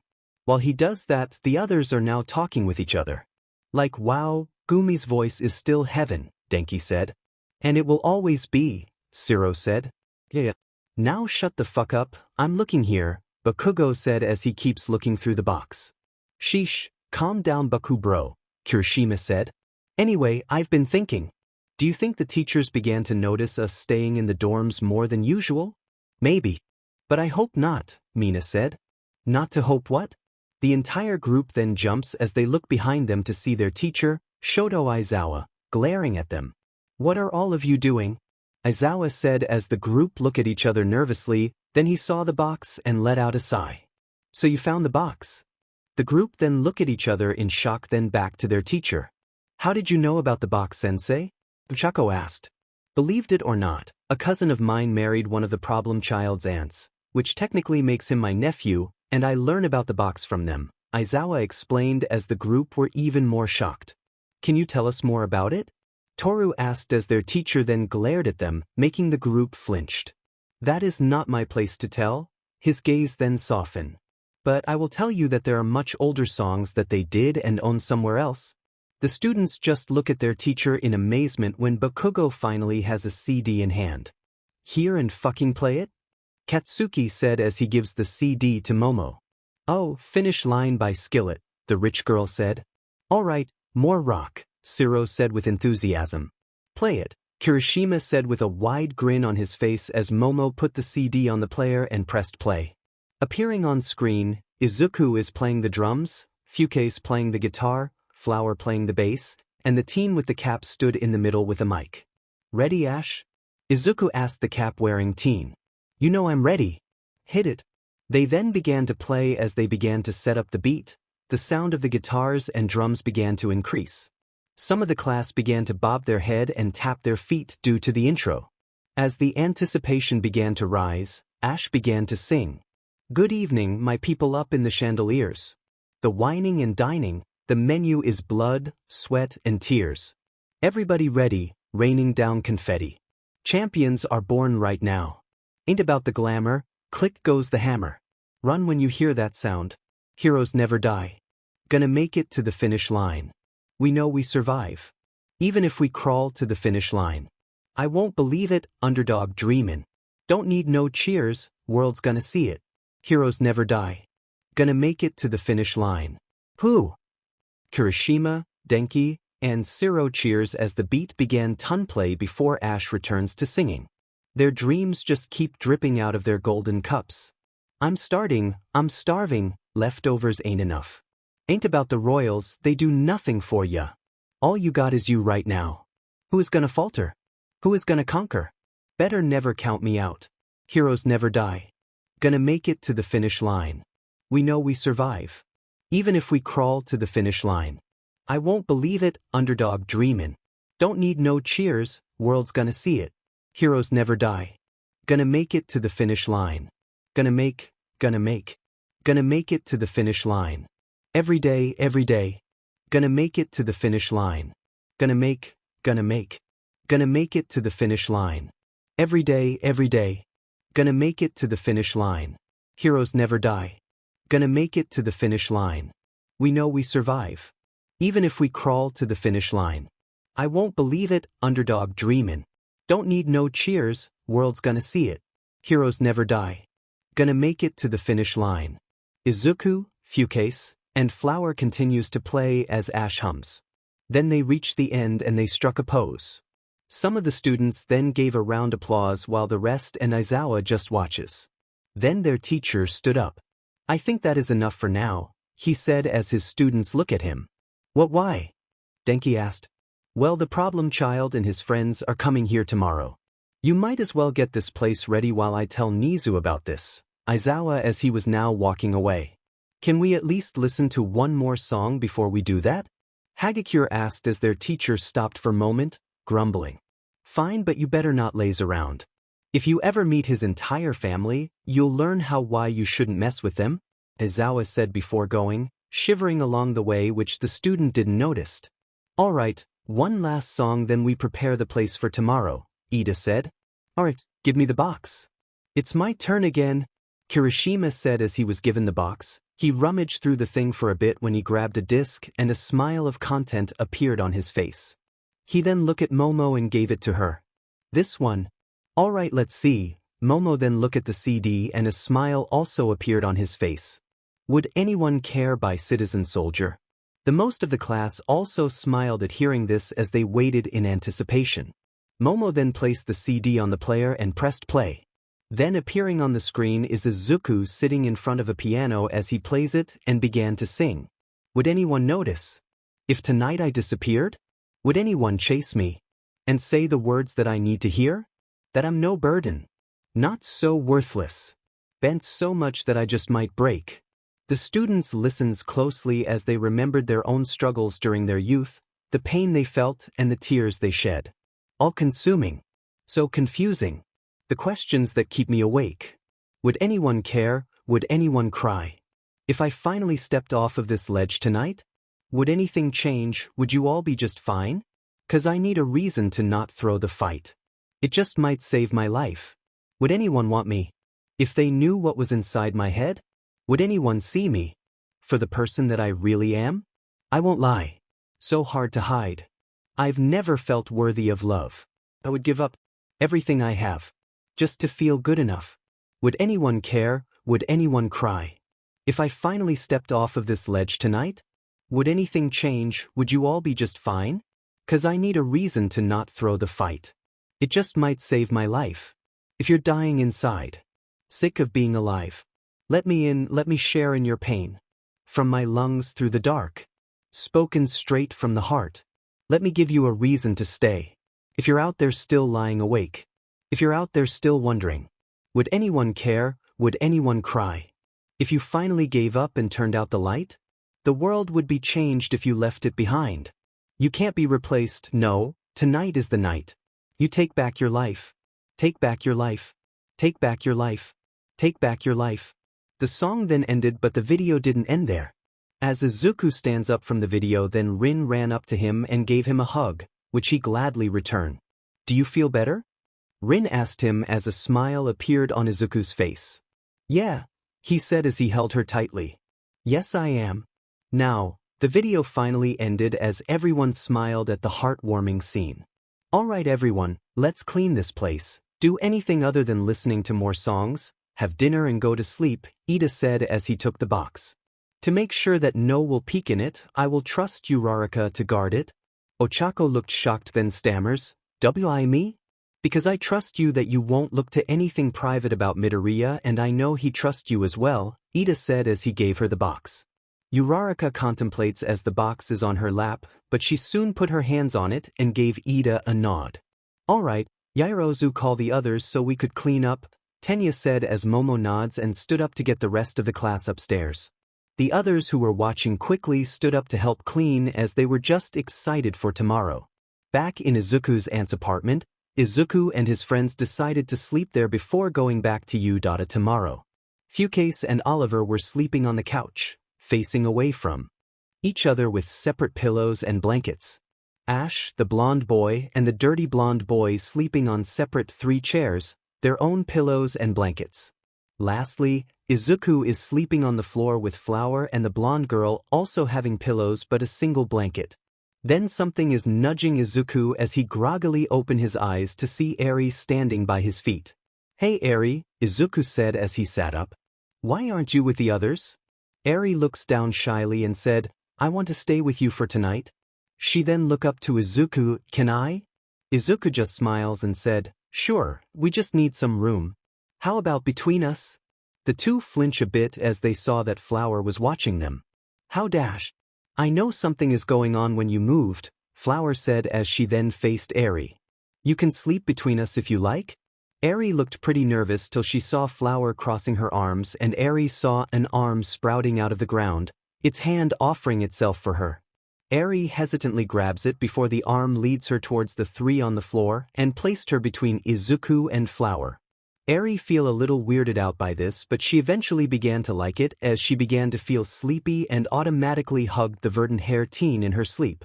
Izuku and Flower just smiled as they then hug each other with Eri between them, the 3 of them having smiles on their faces. The blonde girl then joined in by hugging Izuku. As they sleep peacefully, they didn't notice from far away that Gumi is watching them from the guest room with a smile on her face. She looked at her brother with a look of content before going back inside to get her own beauty sleep. Izuku and his friends finally reached UA with Gumi driving them there before she left to go back for their mother, the verdant hero, and his friends stood before the entrance of the school with some essentials, but they also have some tag along. Eri and Yuki were with them with the latter having to call her parents for permission and assurance that she would be safe. And along with them is a young girl with pink hair and teal eyes. She wears a long dark teal dress, underneath a teal blouse with yellow buttons. She also wears dark teal socks, teal boots with black heels, as well as a yellow cap and gloves. She also has a small black collar around her neck. Are you sure that you want your cousin to join us? Pico asked as he and everyone else look at the pink-haired girl. Well, Aunt Valerie is busy with her work and Uncle Silver is, you know, Ash said with an awkward smile on his face as his cousin gave him a dirty look. My family is powerful, but they aren't monsters like the media tries to portray other groups after what Overhaul did, she said as she crossed her arms. I didn't mean it like that, Ash said with a frown. I visit you guys every summer and love you guys a lot. It would still be a shock for everyone when they learn that your aunt married a Yakuza boss. Yeah, it was shocking, but we got used to it, the boy with dirty blonde hair said. But Eri did get scared after hearing that parts of your family are a part of the Yakuza. We only managed to calm her down after explaining that you guys were good people, Izuku said. Okay, I get it, we can be bad, but we still have standards, the girl said. I think we should get in now, Pico quickly said as everyone agreed and they entered UA. Students from Class 1A have been cleaning their dorms, even preparing blankets and sleeping bags for their guests if they don't prefer the couch. Most of them are excited to meet their classmates' friends, some especially wanting to know who they are. Right now, they are preparing some food after working to get the place prepared. Do you think that they would like the food we make? Ochako asked. Why doubt? Bakugo is a pro in cooking and Sato makes a mean cake, Denki commented as he watched Bakugo making some stir-fry while Sato is making a pound cake. I just can't wait to meet them, Mina said in excitement. They then heard the door open followed by an "I'm back." Everyone quickly stopped what they were doing, before making sure that everything was turned off first, and went to look towards the door to see Izuku and his friends going inside. Hey guys, Izuku greeted his classmates. Midoriya, I see that you have returned, Tenya said as he looked at the people the Verdant brought along. So these people are your friends? They even have Eri along. Hagakure squealed in excitement. Not only her, but Kai Yuki is also here, Tsuyu said. Hello, Yuki greeted them while Eri just hides behind her. Izuku just let out a nervous chuckle and said, You already know some of them but let me introduce them to you. He then gestured to Flower, You guys already know Hana-chan, but you mostly know her as Flower. Flower just gave them a nod but there is a bit of a blush on her cheeks. He then approached Fukase and Pico. Here are Fukase and Pico. Sup, Fukase said with his arms crossed. Greetings, Pico said courteously. Then to Oliver. Oliver. Hello, Oliver greeted as a golden finch just flew inside and landed on his hat. Oh, this is James by the way. When Koda saw this, a smile appeared on his face. Izuku then approached the blonde twins. The Kagomine twins Rin and Len. Nice to meet you, Len greeted them while Rin gave them a wave. Yuki. Hello again, Yuki said again. And these guys? Izuku said as he went behind Ash and the dirty blonde teen. Are Ash and Hansuki. Nice to meet you, Ash greeted with a smile on his face while tipping his cap forward. Same, Hansuki went along with a wave of his hand. Ahem, the pink-haired girl gives a fake cough. Oh right, Izuku let out a nervous chuckle as he points at her while looking towards his classmates. That's Georgia, Ash's cousin. Momo then steps forward and said, We are happy to have you here. As you can see, we have prepared everything for your visit, so we hope that you enjoy your stay here. This isn't a hotel Yamamo, a simple greeting is good enough, Kyoka said as Momo was a bit flustered while everyone let out some chuckles. Good you arrived. Everyone jumped a bit as they looked toward the doors to see Aizawa standing there. Nizu has been expecting you. Not surprising that he would check your files and backgrounds when we talked about your friends coming here. Izuku just let out a nervous chuckle as he rubbed the back of his head. Sensei, what does the principal want about Midoriya? Ida asked. The principal just got more interested in Midoriya's background, specifically his family. I swear his laugh will never leave my mind after he found out, Aizawa said as he mumbled the last part. So Midoriya's family is quite famous then? Todoroki assumed. You'll know sooner or later, it's just up to the problem child. Aizawa then left, and everyone then went to accommodate Izuku's friends. Putting their stuff together in one spot, assigning where they sleep and then giving them breakfast. As they did so, Ochako brought the box downstairs and Izuku noticed this. Why do you have my box? Izuku asked as Ochako nervously looked down. Well, Ida gave it to me, he trusts me that I would keep it safe till you come back, she said. Izuku then smiles, somehow creating a blinding light, and said, Well thanks. His classmates and friends have to rub their eyes while Ochako blushes. Damn, that is still so bright, Fukase said as he blinked multiple times. Again, that smile could be weaponized, Pico said. Hey, I have a question, Mina said as Izuku looked at her. Sure, Izuku said. Is Rin also your girlfriend? Mina asked as everyone looked at her, some were appalled while others were neutral, but both Izuku and Rin were blushing while Flower maintained a neutral look. Ashido. It is not right to ask something very personal. Tenya scolded the acid user. But come on. We did see Midoriya dance with Rin, I just want to know. Yeah they do, Fukase blurted out as everyone looked at him. Dude. Pico yelled at the redhead in anger as he punched him on the shoulder hard, causing Fukase to yelp in pain then glared at Pico. Both Mina and Toru just gave out loud squeals at the news. You have to tell us more. Toru said in excitement, but Ojiro held her back. Let's get them used to the place before asking, the martial artist said as Izuku let out a sigh of relief. So how about a tour of the school then? Denki suggested. Sure, that sounds exciting, Ash said. It would be nice to see what UA has in store, Hansuki said. Then it's decided then, Len said with a smile which the others followed. I guess a tour wouldn't be bad, Izuku said as he and his chosen classmates gave his friends a tour. Along with Izuku, Ida, Ochako, Momo, Kyoka, and Todoroki gave the gang a tour. They first went to Class 1A's classroom, while the older kids just roam around. Eri and Yuki were running around, deciding to play a game of tag in the room. I was expecting a lot more with a class that is focusing on creating heroes, Hansuki said as he brushed his hand on one of the tables. Yeah, it's just really normal, Pico said. I did hear from my parents that their old school was like this as well, Ash said. Your parents? Todoroki asked.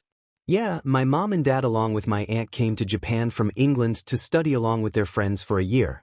My dad's friend, Blue, decided to stay here to continue his study while my aunt wanted to live here, Ash said as he looked around.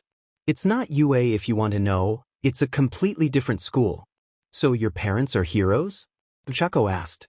My dad is. My mom wanted to be a nurse, Ash said as he chuckles a bit. My dad stopped hero work for a while because he has to take care of me, but when does go for hero work, he would always come home battered as my mom scolds him for being reckless. Well, you're no better either. Let me remind you that you saved that French girl from your class from an escaped lion, Georgia said to him. My mom heard what happened to you and the scolding you got from your mom. Ash just let out a nervous chuckle from being reminded of that incident. Let's not forget the other incidents of him saving other girls that went to study there, Fukase said with a cheeky grin while Ash has a small blush on his face. Let's go somewhere else now, Izuku said, not wanting his friend to be embarrassed anymore. The tour then continued as they are now in Gym Gamma. So this is where you train your quirks? Len asked. It seems a little empty, Rin added. This entire place is made of concrete, so Samenta-sensei would help give us targets and even fix the area when we are finished, Tenya said. Now that sounds interesting, Hansuki said. Hey, can I try my quirk here? Ash asked as the students look at it. I don't know. Momo was a bit hesitant to accept. Oh, don't worry, it's not that destructive. My quirk is an emitter type, but I have a lot of control on it, Ash assured them. Izuku's classmates then look at the Verdant hero for confirmation. It's fine, Izuku assured them. How about us? Fukase asked. The others are fine, but you, Oliver, and Georgia are not if Samenta-sensei isn't here. While Hansuki couldn't since he does need something for his quirk to be effective, Izuku said. Fukase just grumbles while the latter three didn't mind. Alright, here we go, Ash said as he let out a deep breath. Ash then put his hands together, his eyes closed as he began to focus. Then a bright light appeared between his hands as he began to focus more. He then moved his hands away from each other as a ball of blue energy formed between them. He then slowly began to move his hands around as the ball began to change shape, eventually taking the shape of a shuriken. Izuku's classmates were amazed at the sight as Ash then threw the shuriken, which splits into 3 different shurikens. Before the shurikens hit the wall, they immediately disappeared. Ash then created more, but instead of shurikens, they are balls of the same blue energy. He threw 2 of them and they move on their own before colliding with each other. Still got it, Ash said as he flicks his wrists. Ash Ketchum quirk, aura manipulation.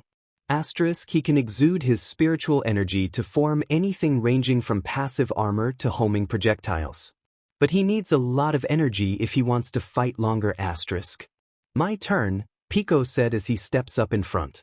Pico then cracks his knuckles before letting out a deep breath and closing his eyes. A soft humming sound was then heard before sounds of clicking and whirring comes after. Izuku's classmates were now looking in amazement as Pico's body began to change, revealing that he is not of flesh, but of steel and wires. Small metal pieces that form Pico's skin moved around into their designated positions, revealing complex wiring and metal rods.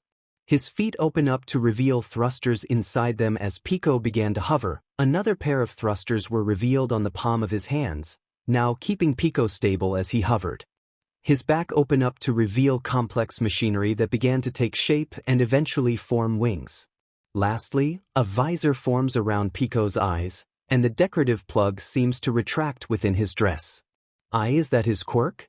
Kyoka asked as she looked at Pico's transformation in amazement along with the rest of the tour guide except Izuku. No, it's not. His quirk is what is supporting his transformation, Flower said calmly as most of the students from Class 1A with them looked at her. What do you mean? Momo asked. Pico is a cyborg, Flower said, shocking them. It was due to an accident that he became like this along with his sister. Their bodies were so mangled, but the doctors managed to save some of their body and very skilled engineers that their parents had to pay to make them very strong prosthetic parts to replace the old ones that were unrecognizable. As for his quirk, Fukase said with his arms crossed. He and Mickey have somewhat similar quirks, but they have the same purpose. To power their new body, Izuku finished it. Pico then began to fly around the room at breakneck speed, his body crackling with teal energy as he zoomed around with no end. He did some backflips and a few barrel rolls for almost an hour now, then performed a somersault before landing on his feet, hero style. Pico then began to transform back, but his body seems to let out literal steam, leaving him panting in exhaustion. Yep, I outdid myself again, Pico said as he wiped the sweat from his brow. You'd attain Pico quirk, Reactor Core. Asterisk, a rather useless passive quirk that only lets him heat his body, but after becoming a cyborg, Pico could easily power his new augmented body without being weighed down by large inconsistent batteries. But if he uses it too much, his body would burn up and needed a lot of rest and ice baths to reduce the excess heat. Asterisk. Our turn then, Len said as he and Rin stepped up while Pico returned to the group and downed a whole bottle of water, further increasing the amount of steam coming out of his body. You good, bud? Fukase asked. Yeah, but I might need some ice water after this, Pico said. That was dope, Kyoka commented. It was a great sight to see, Momo said in agreement. Well, thanks, but Mickey has more practice than me. She can do better, Pico said. All right guys, eyes on us, Len said as everyone looked at him and Rin. Both he and Rin then went to the center as they closed their eyes. Then they opened their eyes and their entire demeanor suddenly changed. Instead of the jolly look on Len's face, he now looked calm and professional. A tired yet happy smile appearing on his face. Rin on the other hand, instead of her peppy demeanor, she now looked arrogant and prideful. A smirk appearing on her face that just has I don't fucking care energy. Finally, that little girl finally let us to have control, Rin? Said, but her voice was haughty and vexing. Now Rillian, don't insult the person that lets you take control, Len? Said to Rin, or rather Rillian, who crossed her arms with a snotty look on her face. Surely you jest Alan?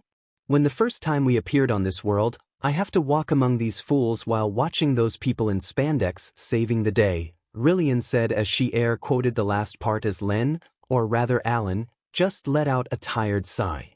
Let's just show our powers to our hosts, Alan said as Rillian just huffs. Fine. Ochako was confused along with her classmates. Deku, what is going on? It's the twins' quirks, Pico said as he drank another bottle of ice water. That's quite strange for a quirk, and why are they calling themselves Rillian and Alan? Kyoka asked. You do know Evilius Chronicles, right? Izuku asked them. Oh, that series? Yeah, I see now, Jiro asked before realizing what he meant along with the rest of the students. The twins suddenly began to glow as everyone looked away for a bit till the glow finally went away.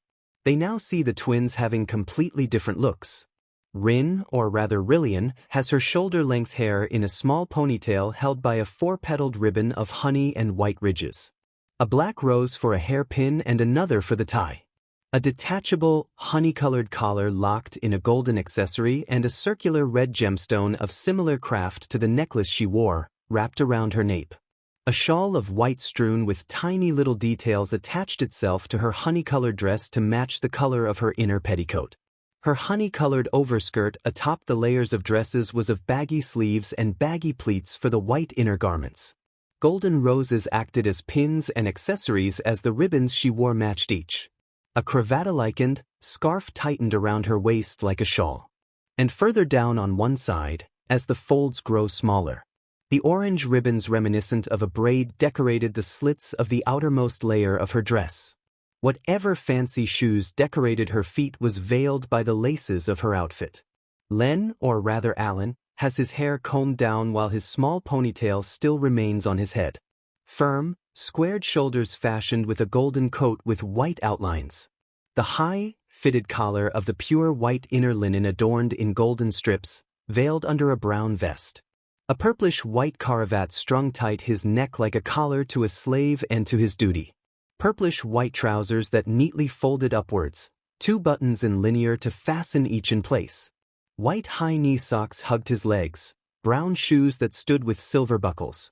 His poise like a knight shaped in discipline as he wore the formal Victorian-esque clothing. Kagomine Rinquirk, alter ego. This gives the user a second consciousness in their body, which they let control their body for specific tasks. 4 Rin specifically is the daughter of evil, Rillian Lucifen d'Autriche, a princess from a speculated different realm of existence. But the two have completely different personalities, so they are sometimes at each other's throats. Kagomine Lenquirk, alter ego. This gives the user a second consciousness in their body, which they let control their body for specific tasks. 4 Len specifically is the servant of evil, Alan Avidonia, the twin brother and servant to Rillian, who is also from a speculated different realm of existence. The two aren't at each other's throat like their siblings, but Len do try to break Alan from his cynicism with barely any results. Much better, Rillian said as she and Alan then summoned swords in their hands. Shall we then, my dear brother? Ready when you are, Alan said. Then in guard. The two then clashed their blades, creating sparks in the air as they strike and parry each other. Worried, Tenya tried to intervene but Fucase stopped. Don't worry, Four Eyes, they know what they are doing, Fucase said as Ida felt insulted at the remark, but he would trust the redhead's later words. The twins continued to clash their blades before finally ending their spar. At least the girl keeps practicing, otherwise she would have an earful from me, Rillian said as their swords then disappear. Good thing the girl is very kind or she wouldn't be listening to you years ago, Alan said as he then looked to their audience. We better give them control, we must continue the tour that is being given to us by our hosts. Rillian just pouts and said, do we have to? Yes. Rihanna just huffed and said, fine. Good, Alan said as he proceeds to give Len his control over their body. Before Rillian could do so, she looked at Izuku with a smile and said, see you later then, and there better be a brioche for it. Izuku just gave her a nervous laugh and wave before Rillian began giving Rin control of their body. Kyoka then looked at the green-haired hero and said, her too? It's kinda hard not to when she is always listening to us, Izuku admitted as he rubbed the back of his head. You were pretty much whipped when she is in control, just be happy that she isn't a massive bitch from what we knew, Fucase said before something hits him on the head, directly on his forehead. Everyone to the throne projectile and saw that it was an orange. They looked at the twins, Rin and Len now in control and were now in their original clothes, as the female twin flexes her hand. She said that he deserves it, Rin said before going back to the group with Len while Fucase just grumbles as he rubs his forehead. Alright, let's go to our next destination, Ochako said as they then left Gym Gamma. Everyone were then in the cafeteria. And here's the cafeteria, but you already know what we do here, Kyoka said. Izuku then saw something, or rather someone. There's lunch rush. Everyone faced to where Izuku was looking and there is indeed the cook hero. Hello students, and I see the guests Aizawa told me are here as well, the cook said as he let out a chuckle. I also heard from him how some of you have quite an appetite. We kinda expect this, Hansuki said as the rest of the gang agreed with him. Well, you can eat here whenever you like, just don't abuse it, Lunch Rush said. We'll make sure, Flower said as she gave Fucase a look, which he returned with an annoyed one. Hey, it was an all-you-can-eat buffet, he defended himself. Which left you in the hospital after eating a lot of burgers, Pico pointed out. I swear, you should have been dead with how much you ate. I just burn a lot of calories and fat, he said. Lunch Rush just laughs at this and said, well, how about a quick bite before you continue your tour? Well, we barely ate any breakfast, so why not? Ash said as everyone agreed. I want a muffin, Oliver quickly said. Apple pie. Yuki quickly said with Ari's eyes seemed to gleam when she heard the word apple. I could go for some ice cream? Pico said. Same, Flower said. Ice cream does sound nice, Georgia agreed. I could go for some chili, Fuke said. Some soba could be good, Hansuki said. Soba does sound good, Todoroki said. Might as well take a break, Izuku said as the rest soon joined the others for a snack break. Everyone were now on ground beta. How the fuck did they pay for this? Fuke said with his hands on his hips when Flower smacked him on the head. Yuki and Ari is still here you know, Flower reminded him as Rin and Len were covering the children's ears. Still, what is U.A's budget that they can have this?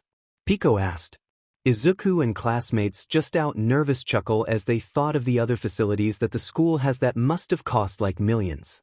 Now the tour continues as everyone were walking in the hallways to their next destination. So what's next? Georgia asked. How about the development studio? Ochako suggested. Oh, I heard that it's where your costumes, Yuki said in excitement. Well, we have to wait and see, Hansuki said with interest in mind. It's just one more sylph. Izuku was about to say something when he bumped into someone. I'm sorry. Yayarozu-san? It then showed to be a girl with orange hair and teal eyes. Kendo-san? Momo said as she realized that standing in front of them is the president of Class 1B, Itsuka Kendo. Along with Kendo were her classmates Tetsu and Yui Kodai. Yo Wane, how are you guys doing? Tetsu asked. Oh, we are just giving Midoriya's friends a tour, Momo said. Really? Who dash? Is that Fucase? Tetsu said as he points at the group behind the students of Class 1A, a look of shock on his face but it didn't hide the joy behind it. There's V-Flower too, you pointed out with a blank look on her face. Why are famous celebrities here? Kendo asked in shock. Well, they are Midoriya's friends along with the others with them, Ochako explained. Tetsu was then in front of Izuku, grabbing the Verdant hero on his shoulders as he began to shake him and said, Bro, that's awesome. I listened to most of their songs and they were super manly. What's your favorite? Pico asked in curiosity as Tetsu thought about it. There is a lot but I would go for Bring It On by Rin and Len. He said. Said twins gave each other a high five with smiles on their faces. Yui then approached Flower as the two gave each other a blank stare when Kodai said, I'm a fan of your songs.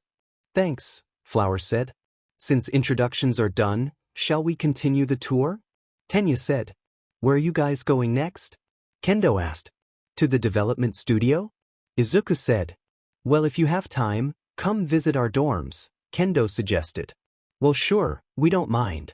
It is nearing lunch, so the development studio might be our last stop so we could take a break. We will continue after lunch, Ash said as everyone agreed with him. All right, let's go then, Momo said as she and the tour group then left. The others will be so shocked when we explain this and see this for themselves, Tetsu said with a grin as Yui nods in agreement. All right, we are slowly approaching the development studio, Tenya said as they are now nearing their destination. So every costumes is made there? Kensuke asked. Costumes, tools, and many other things that a hero would need, Momo said. And the person who manages the room is Power Loader, Kyoka said. I'm excited to what they have in there, Chansuki said with a smile on his face. There's a lot of things in there so, whoa. Boom. Before Izuku could finish, he was immediately pulled back when the door of the development studio was blasted off its hinges due to an explosion. Thanks Hana-chan, Izuku said as he looked back to see Flower having her hands on the back of his shirt, preventing what would be a similar incident from before. Hatsum! A shout of anger could be heard inside the now doorless room. Laying on the blasted-off door is a pink-haired girl with cross-hair pupils, wearing overalls and covered in soot. This is Mei Hatsum. Whoa! What a blast! Mei said with a grin on her face. Hatsum-san. Why must you cause so much property damage again? Ida reprimanded the pink-haired support student, but she mostly ignored him and went back inside. Does this happen often? Hansuki asked. We don't know personally, but we do hear about the occasional explosion here, Ochako said. God damn it, Hatsum. Stop making everything explode. Then came into view is Power Loader. The teacher/hero then saw the visitors outside. What can I help you? Oh, we are just giving a tour for our guest, Momo said as she gestured to their visitors, which Power Lower look at. So this is the group that Aizawa and Nizu talked about? Power Loader asked. Yes, Power Loader sensei, Izuku said as the hero just hums. Well, if you are doing a tour here, might as well let you in, just don't touch anything dangerous, he said as he let the students and visitors in.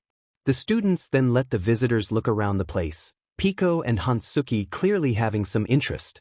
These are some really fancy tech, Piko said as he held up a grappling hook. No kidding, Hansuki said as he has a piece of a costume on his hand. While they do this, Flower and Georgia were chatting, Yuki and Eri were staring on an open computer with a blueprint on it, and Ash and Oliver talking about the piece of equipment in front of them. Meanwhile, Fukase found a metal ball on one of the desks and he grabbed it. He then felt a slight chill on the metal surface, deducting that it was an ice bomb. The redhead looked at the bomb, to Piko, then back to the bomb before having a grin on his face. He then went to a baseball throw stance and shouted, "Piko catch!" He then threw the bomb. As Piko saw the ball being thrown at him, the cyborg quickly grabbed it with his left hand. The white-haired teen then looked at what he caught when the ball opened up and began to let out a beeping out. This freaks him out as he tries to throw it away, but the bomb finally exploded and traps his entire left arm in ice. "Oh, you fucker!" Piko shouted in anger as Fukase began to laugh while the cyborg tried to remove the ice that is covering his arm. "Hey! What did I just say?" Power Loader yelled out in annoyance. Fukase was about to make a run for it when he was quickly restrained by multiple arms, keeping him in one place. He then looked to the right to see Flower having her arms crossed, a look of annoyance on her face. Piko then finally managed to break free by slamming the cracking ice on the metal table before letting his arm transform to further break it apart. As the job was finished, he quickly transforms it back, then look at his redhead friend in annoyance. "Wanna do the honors?" Flower asked as Fukase began gulp when Piko began to hit his right fist onto his left palm, creating soft clanging sounds. "Gladly," Piko said as he slowly approached the trapped singer. Soon, the entire development studio was filled with screams of pain and followed by screams of protest from Piko when Mei began to realize that he was part machine. Everyone soon returned to Class 1A's dormitory to eat some lunch. "Man, this is good," Hansuki said as he was eating some curry. "You can thank our expert cooks here," Denki said as he points at Bakugo and Sato, the former scoffing while the latter just gave them a smile of appreciation. "This place is really great, but I'm not going anywhere near the development studio again," Piko said as he shivers. "How did that girl even manage to pull his arm out? It was reinforced." Grumbling on his seat is Fukase as his face was bandaged and had to eat soup through a straw instead of the more delicious food on the table. "You should have seen it coming," Flower said as she also ate some curry. "Yummy," Yuki said cheerfully as she and Eri were eating one slice of strawberry pound cake each. "We couldn't wait for the tour to continue after this," Len said as his sister agreed with him. "Say, instead of going back to the tour, how about we listen to more of the songs in the box?" Mina asked as everyone looked at her. "Oh, why not?" Izuku was a bit unnerved at first but eventually agreed. "Are you sure?" Todoroki asked. "I guess, but I already see everyone really wanting to," the green-haired teen said as those he called out let out nervous chuckles. "And it would be great to look back to some old songs," Piko said. "And songs that we do together with the others?" Ash said. "Then it's official then," Izuku said as everyone agreed. "Let's finish lunch first," Flower said as she was already finished, and everyone noticed that she only ate a single serving while the others ate 2 or more. "Are you not going to eat more?" Kyoka asked. "Medical reasons," Flower said as she then drank a glass of water. "I'm not allowed to eat more or less than what I can eat, and I need to exercise a lot." "We will keep that in mind," Tenya said, keeping a small memo of Flower's condition. "Let's finish already, I am already getting excited," Oliver as everyone then went to finish their lunch, preparing themselves for some entertainment for the students and nostalgia for Izuku and his friends. "The tour will wait for now, they want to hear some more songs." After finishing their lunch, the students in Class 1A and their visitors are now sitting in front of the TV while Ochako has the box in her hand. "So who goes first?" Kirishima asked. Well, since there are new people here, why not let them have a turn? Kyoka suggested. So who wants to pick the song? Ochako asked as she presents the box. I'll go, Ojiro offered to choose. Ochako then gave him the box as he began to look through the box till he finally found something that interested him. Black and Blue, Smackdown? Isn't that a song used during the pre-Quirk era? The wrestling one? Zero asked. There's some old videos but they aren't that popular anymore. The moves they did were awesome though, Pico said. Yeah. I even watched some of them but I don't think that it's compatible with my quirk, Kirishima said. Can we watch it now please? Oliver politely asked. Yeah, I'm already getting excited, Ash said. Well, here we go then, Ojiro said as he then put the CD on the player before pressing play. Then appearing on screen is Izuku, Flower, Fukase, Ash and Hansuki. But instead of Izuku taking the mic, it was Hansuki. Then Fukase began to play his guitar as the song then began. Black and Blue I Crawl Along. The wreckage of what now is gone. Back to you. To fight another day. On and on and on and on. I'm facing a demon inside. Created with every last part of me. Their pay will begin. On and on and on and on. All of the boys are now banging their heads to the beat with Kyoka, Flower, and Georgia doing the same. I'm facing a demon inside. Created with every last part of me. Their pay will begin. On and on and on and on. Black and blue I crawl to you. Black and blue I crawl to you. Black and blue I crawl along. The wreckage of what now is gone. Back to you. To fight another day. On and on and on and on. I'm facing a demon inside. Created with every last part of me.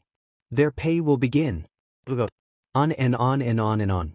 I'm facing a demon inside. Created with every last part of me. Their pay will begin. On and on and on and on. Black and blue I crawl to you. Black and blue I crawl to you. The song then ended as Everyome struck a pose. Awesome. Both Kirishima and Denki let out a cheer. Man, we did this like a year ago. Never really knew that this was this good, Hansuki said. Well, you were busy with helping your parents, so you really haven't had enough time to see it before we store it away, Pico said. I guess it's my turn then, Shoji said as Ojira passed the box to him. As the DupliArms user looked around the box, the others decided to have a chat. So who is the first one between the two of you? Mina asked both Rin and Flower. Flower raised an eyebrow and said, What do you mean? Mina then gave them a sly smile and said, You know, did you do the thing? Everyone blushed while Mineta seems to have a bleeding nose. A combination of tongue slap from Tsu and a slap from Flower knocked him out. Rin stutters in surprise. Ashido-san, you shouldn't talk something so crude. Especially when there is children around. Ida scolded the Pinkette. We especially don't want to tell Yuki's parents, Pico pleaded. Okay, I might have crossed a line there, but come on, one of them must have already made a move with Greenie. We will not talk about anything about that subject, Flower said with a slight blush on her face. Fukase was about to say something when he got slapped by an arm sprouting behind him. Especially from you, she said as she glared at the grumbling redhead. All right, found one, Shoji said as everyone felt relieved, especially Izuku, Rin, and Flower. Okay, can I see it? Momo asked as Shoji gave her the CD. Numb by Linkin Park. Never knew that you liked their songs, Siro said as Shoji just shrugs. Their songs are quite relatable. Momo then inserts the CD in the player then pressed play. On screen, the band of 5 were on screen but with Izuku back being the singer. Flower began to play her guitar while Ash quietly plays the drums. Then the song began to speed up as they began to play louder and Izuku began to sing. I'm tired of being what you want me to be. Feeling so faithless, lost under the surface. Don't know what you're expecting of me. Put under the pressure of walking in your shoes. Caught in the undertow, just caught in the undertow. Every step that I take is another mistake to you. Caught in the undertow, just caught in the undertow. I've become so numb. I can't feel you there. Become so tired. So much more aware. I'm becoming this. All I want to do is be more like me and be less like you. As the song continues to play, Izuku's body began to let out sparks of electricity. Can't you see that you're smothering me? Holding too tightly, afraid to lose control? 'Cause everything that you thought I would be has fallen apart right in front of you. Caught in the undertow, just caught in the undertow. Every step that I take is another mistake to you. Caught in the undertow, just caught in the undertow. And every second I waste is more than I can take. The electricity around his body then grew like a raging storm, making the audience look in awe. I've become so numb. I can't feel you there. Become so tired. So much more aware. I'm becoming this. All I want to do is be more like me and be less like you. And I know I may end up failing too. But I know you were just like me with someone disappointed in you. I've become so numb. I can't feel you there. Become so tired. So much more aware. I'm becoming this. All I want to do is be more like me and be less like you. I've become so numb. I can't feel you there. I'm tired of being what you want me to be. I've become so numb. I can't feel you there. I'm tired of being what you want me to be.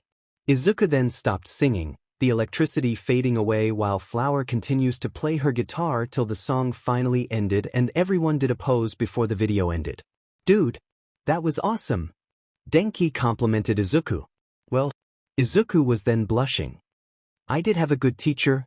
We did help a bit, Rin added. Well, who's next? Tsu asked. My turn then, Tokoyami said as Shoji gave him the box and began looking. Dark Shadow then appeared to have a peek in the box. Hey Fumi, let me see too, Dark Shadow said as he tries to get a better view. While he looks around, the others began to chat. So why do you guys went for a singing career? Kyoka asked the members of Vocaloid. Rin and Len technically still are. We listened to Gumi when we were young, so Rin and I were inspired by her. Before you know it, Krypton hired us after some cover songs we made, Len said. With a lot of help from Lily of course, Rin added. For me it's due to my sister. I was depressed back then and Mickey suggested it for me. I was then recommended by Mickey to her place of work, but they declined. They did recommend I would go to Key/UN Music Incorporated under Sony, Pico said. Then your voice back got discontinued, Fuke said. You don't have to remind me fuckus, Pico said as he glares at the redhead, before looking away and grumbles with his arms crossed. Well for me, my family really inspires me to become one, Oliver said with a smile. It is really nice to sing, especially when my mom does it. Mama's boy much? Denki asked as Oliver just gave him a pouty face, eliciting the girls to squeal and coo at the little blonde boy. Well for me, it was my big brother ours, Fucase said as some began to snicker with him joining in. Yeah, he never lived it down. Anyway, ever since he joined Vocaloid I want to join as well, so I have a lot of learning from him and my cousin Cole. Everyone then look at Flower, who was just giving them a neutral look. Flower let out a sigh then said, Fine. It's nothing really, I was just a fan that just got hooked into it. Then, you met us, Pico said with a smile as everyone looked at him. She was doing a solo performance in a cafe where she met Miko-san. She sent a video of Flower to her company and Flower began to get a lot of requests from other companies that sees her potential. I was really surprised by it, Flower said as she took a deep breath before letting it out. I still feel nervous thinking about it. You should have seen her face when she come to where all the Vocaloids stay. Pico then began to chuckle a bit from the memory. Even though she looked cold, everyone easily saw how nervous she is. That was even increased when Miku decided to be the one who greets her first. Flower just blushes a bit as Yuki then raised her hand. My turn. My turn. Yuki said in excitement as everyone gushes at her a bit. Miss Mickey was the one who recommended me and Kayateru-sensei.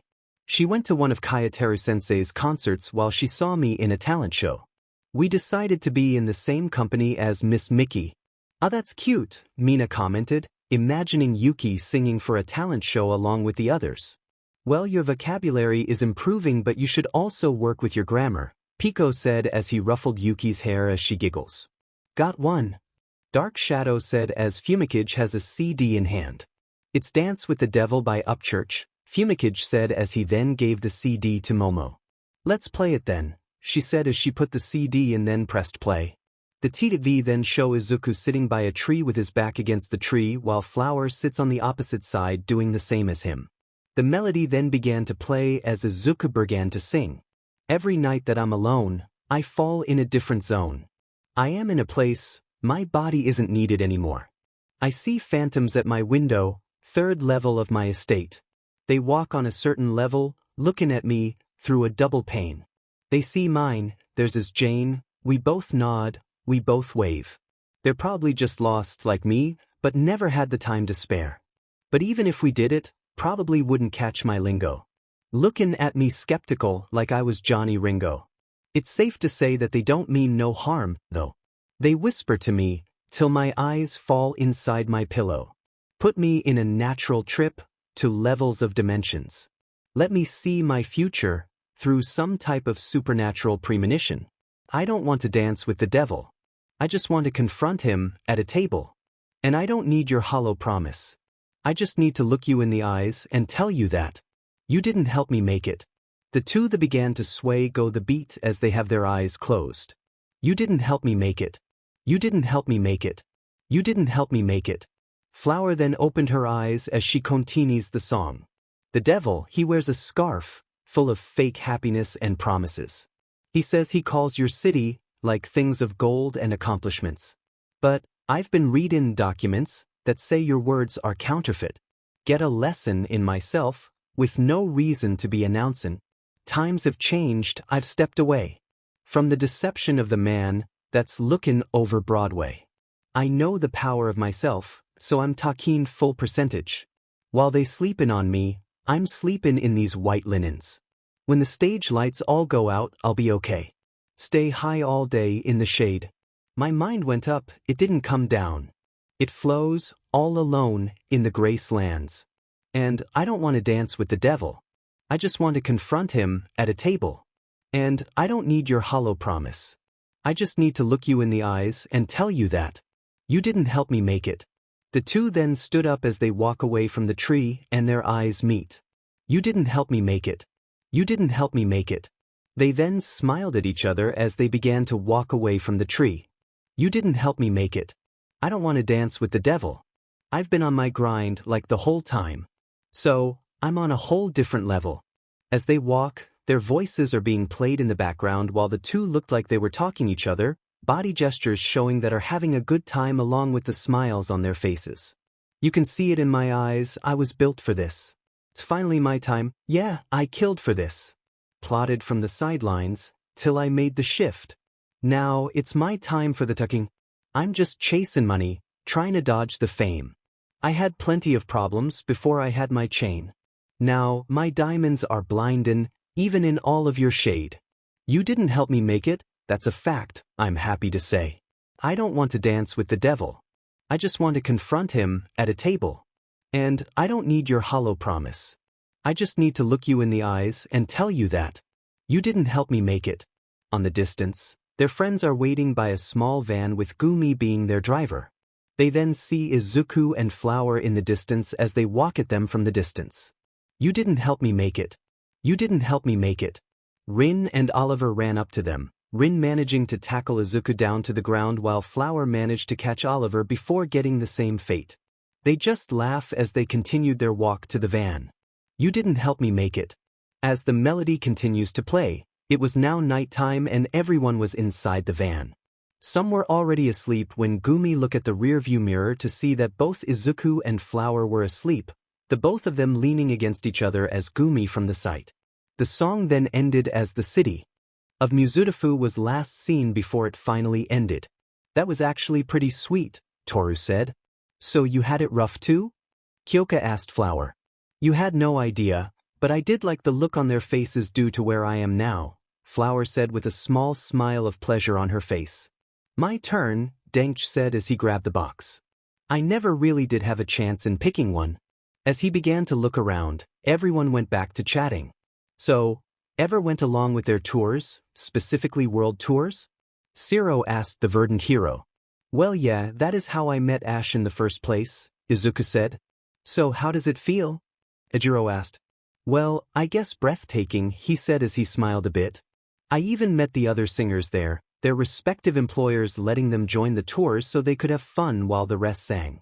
Each tour is crazy due to everyone wanting to explore every place, Len said. Oh yeah, Fucase said as he let out a chuckle as he remembers every single one. Like that one time when we were going to the US with some members from UTU, Savio, and Synthv by plane with the rest of the kids and teens while the adults have their own, so Pico and I decided to mess with everyone on the plane with different ideas in mind.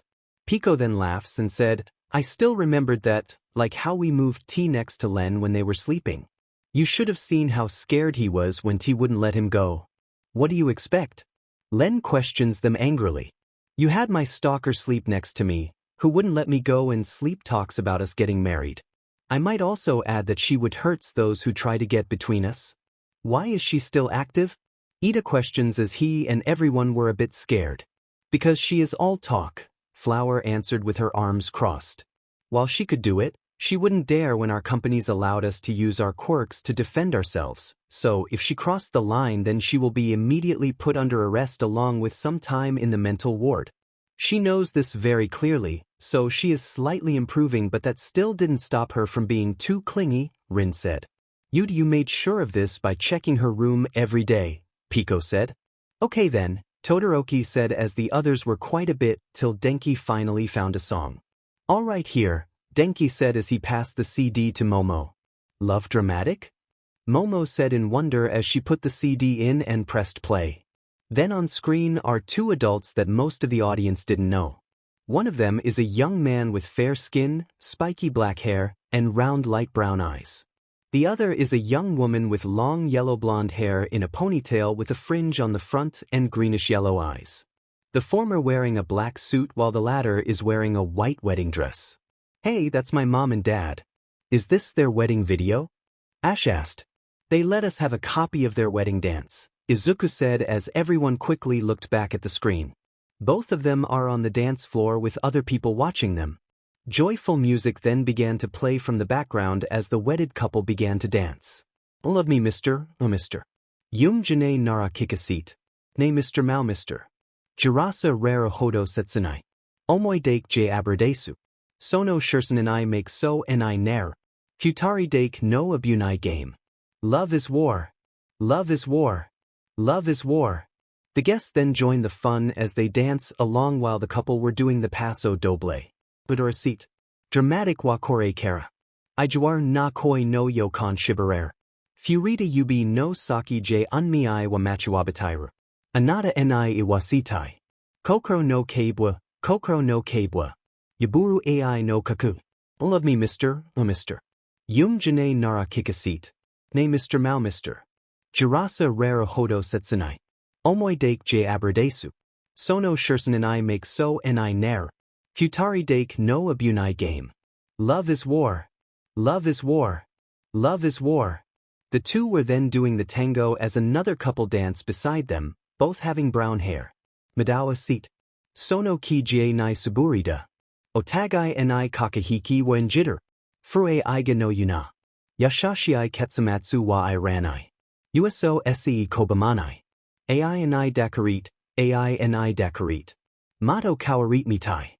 Love me Mr. Oh Mr. Kirii na yoko gao mizit. Ne Mr. Mao Mr. Kuchidzuki me jitukuda.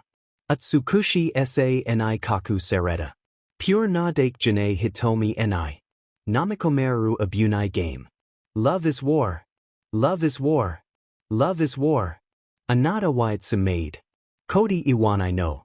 Ai no himitsu ima sugu akashite. Oh love me Mr. Oh Mr. Yum jane nara kikasit. Ne Mr. Mao Mr. Anata no itoshiai koda. Omoi wa mao tamaranai. Iso sabit ubai sat. Futari dake no abunai game. Love is war. Love is war. Love is war. Love is war. Love is war. Love is war. Love is war. Love is war. Love is war. The two continue to dance along to the beat while the rest stop. They continue to do so energetically till the song finally ends. Before the video ended, the two shared a kiss with guests cheering and clapping before the screen turns black. That was beautiful, Mina said as she then has a pouty face. I feel a little bit jealous. Oh, you'll have your chances, Toru assured her friend. I think that's enough for us, Len said as he and the other guests began to stand up. You're right, we should probably continue the tour, Tenya said as he quickly went for the door. You can check more of the songs if you want, just don't look around too much, Flower said as she, the group, and their tour guides, with the exception of Momo, Kyoka, and Shoto, then leads them out. Well, you heard them, Shiro said with a grin. So who's next? Everyone immediately discussed who was going next. A very late twin drill special. Okay, where are we going? Teto asked as she has a blindfold on. She knew that it was her birthday today, but she doesn't know what it's in store for her. Don't worry, we're almost there, she heard Gumi's voice as she was being led by her and her nephew. You will have your mind blown, she then heard Fukase, but him saying that made Teto a bit angry. This is not better be a prank, Teto said. We made sure that it isn't, Gumi assured her as she is silent for a few seconds before speaking. All right, here we are, but don't remove the blindfold just yet. Then Teto heard a bell before feeling the cold hair coming probably from a fan or air conditioner. All right, you can take it off. Teto then reaches for the knot behind her head to loosen the blindfold as her eyes adjust to the light. Surprise! Teto then jumps a bit as they're standing there before her are members of Vocaloid, Udiu, Savayo, and many more in a large event center. Along with them are some of their friends that they have made. Happy birthday, Teto-san, Miku said with a wide smile on her face. Come on. Gumi then grabbed Teto's wrist. You don't want to let your guest wait for you, don't you? Teto was then dragged into the crowd where there is a large feast for her along with her favorite French bread. Then Teto felt a hand on her shoulder. She looked back to see a young man behind her. He has long pink hair in a ponytail with blood-red eyes. His earphones are pink with red illumination. He wears a more masculine version of Teto's clothes. What do you think, Imuto? He asked. It's great. It's great, Teto answered with a smile with the now named Ted doing the same. All right, folks. On the stage of the event center, there stood Pico along with Mickey. Let's get this party started. Everyone then cheered as they do various things for the party. There were games that the kids enjoyed with some of the adults having fun that is either good or bad for the kids. Then there was the food. Everyone rushed to the buffet table, picking whatever food that is on, but Teto made sure that all of the French bread was hers. Then there was the dance. Some are dancing with their friends, family, and loved ones. Especially Teto dancing with one of the many composers that she works with. As the party continues, Teto sits at the table with her brother, Fukase, her nephew Ars, and her niece Cole. She was eating some of the food she gotten along with French bread when she saw someone approached her. It was a young woman wearing a crimson dress, with a sweetheart neckline detailed with gold. The hem of the dress is adorned with a gold thread pattern. Underneath her dress, she wears black tights. Around her waist is a gold belt buckled in the front with a ruby. She wears a gold shoulder plate and cuffs. A cape of bright yellow hangs on her back, the color fading into burnt orange. Upon her golden head sits a pointy gold tiara. Her hair is a dirty blonde at the roots and a pale yellow at the tips. Her eyes are the color of ambers. She has a constellation-like pattern on her cheeks. Her shoes are golden pumps. She accessorizes with a gold necklace and ankle bracelet. A dust of bright colors surrounds her hands. Miss Kasani, the woman greeted her. Solaria? What do you want? Teto asked with a mouthful of bread before swallowing. Well, this for you, the now named Solaria said as she presented Teto an envelope. You could say that this is a very special gift for you. Teto huffs as she grabbed the envelope. Let's see about that. She then opened the envelope to see a piece of paper inside with something printed on it. She looked through the printed paper as her eyes slowly grew wider and wider. She then looked at Solaria with a shocked look on her face and said while pointing at her, "Say Psyche right now." Solaria just giggles while Ted and their niece and nephews have amused looks on their faces. I'm afraid that this is no joke, Solaria said as she then offered her hand to her. Welcome to Synthv, Miss Kasani. Teto just sat there in shock while holding the piece of paper with shaky hands. She then looked to her brother. "When was this planned?" She asked Ted with a stutter. "Well, our boss thought of telling you about the collaboration, but they think it would be better to give this to you as a gift," Ted said with a chuckle before remembering something. And speaking of gifts, Ted then brought out a small red and blue gift. "This is for you," he said as he gave it to his sister. With the gift in hand, Teto opened it as tears began to form on her eyes. Inside the gift was a brand new set of clothes, which were red and light gray in color along with a pair of black boots and a white ribbon. "Move." They then saw Pico and Flower carrying a cake towards Teto's table. "Move out of the way, people." Cake coming through. The two then set the cake on the table with Fukase lighting the candles with a small fire coming from his finger. "All right everyone, gather around," Mickey called out as everyone come together as Gumi stood by the birthday girl. "Okay everyone. So a 1 a 2, a 1 2 3, go. Happy birthday to you. Happy birthday to you. Happy birthday, happy birthday. Happy birthday to you." "Blow the candle," both Rin and Len said in excitement as Teto then blow out the candles. Everyone then cheers. Teto was a little bit shocked, but with what transpires today, she couldn't help but let out tears of joy. "Are you okay?" Oliver asked as Teto wiped the tears from her eyes. "I'm fine," she said with a smile on her face. "I'm just very happy." "Well, happy birthday, Teto," Ted said to his sister as everyone looked at her with smiles of appreciation. Teto then smiled at them in gratitude and said, "Thank you everyone." "So who's next?" Kaminari asked the others. "I haven't got a turn yet," Aoyama said as the blonde gave him the box and he began to look through them before finding one. Fireworks by Katy Perry. "Oh, another classic," Toru said in excitement as Aoyama gave the CD to Momo. The rich girl then put the CD in the player and pressed play. Then on screen is a teenage Inko as she was facing a beach while having headphones on. "Isn't that Miss Midoriya?" Tsu asked as everyone looked at Bakugo for answers. "How the fuck do you think I will know that? Even if my old hag knows, would I really fucking care?" he said to them. "He does have a point," Siro said as he does admit that no one would really care what other people listens to unless they heard it themselves. "Oh, it's starting," Mina said as everyone looked back to the screen. On screen, the iconic beat began to play before Inko began to sing. "Do you ever feel like a plastic bag? Drifting through the wind wanting to start again? Do you ever feel so paper thin? Like a house of cards, one blow from caving in?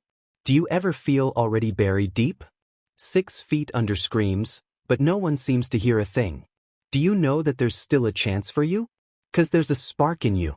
She then used her quirk as small balls of sand float around her. She twirls in place and the sand ball of sand follows her movement. "You just gotta ignite the light. And let it shine. Just own the night. Like the 4th of July. She then raised up her arms, making the balls of sand go skyward while continuing to circle around in various sizes. "'Cause baby, you're a firework. Come on, show 'em what you're worth. Make 'em go, oh oh oh, as you shoot across the sky. Baby, you're a firework. Come on, let your colors burst. Make 'em go, oh oh oh, you're gonna leave 'em all in all." She then dropped her hands as the ball of sands followed along and stayed still. "You don't have to feel like a waste of space. Your original cannot be replaced. If you only knew what the future holds. After a hurricane comes a rainbow. Maybe a reason why all the doors are closed. So you could open one that leads you to the perfect road. Like a lightning bolt, your heart will glow. And when it's time, you'll know." The balls of sand then fell apart as Inko commanded them before turning them into an elegant stream and dances around her. "You just gotta ignite the light. And let it shine. Just own the night. Like the 4th of July. 'Cause baby, you're a firework. Come on, show 'em what you're worth. Make 'em go, oh oh oh, as you shoot across the sky." The long stream of sand then breaks apart to more smaller streams that now orbits around Inko in different directions and angles. "Baby, you're a firework. Come on, let your colors burst. Make 'em go, oh oh oh, you're gonna leave 'em all in all." Inko then commanded the streams of sand into the air, dispersing them in the air like fireworks. Even brighter than the moon. It's always been inside of you, and now it's time to let it through. More streams of sand then came from the ground and went into the air so they could blow up like fireworks. "'Cause baby, you're a firework. Come on, show 'em what you're worth. Make 'em go, oh oh oh, as you shoot across the sky. Baby, you're a firework. Come on, Let your colors burst. Make 'em go, oh oh oh. You're gonna leave 'em all in all. Even brighter than the moon, moon, moon. Even brighter than the moon, moon, moon.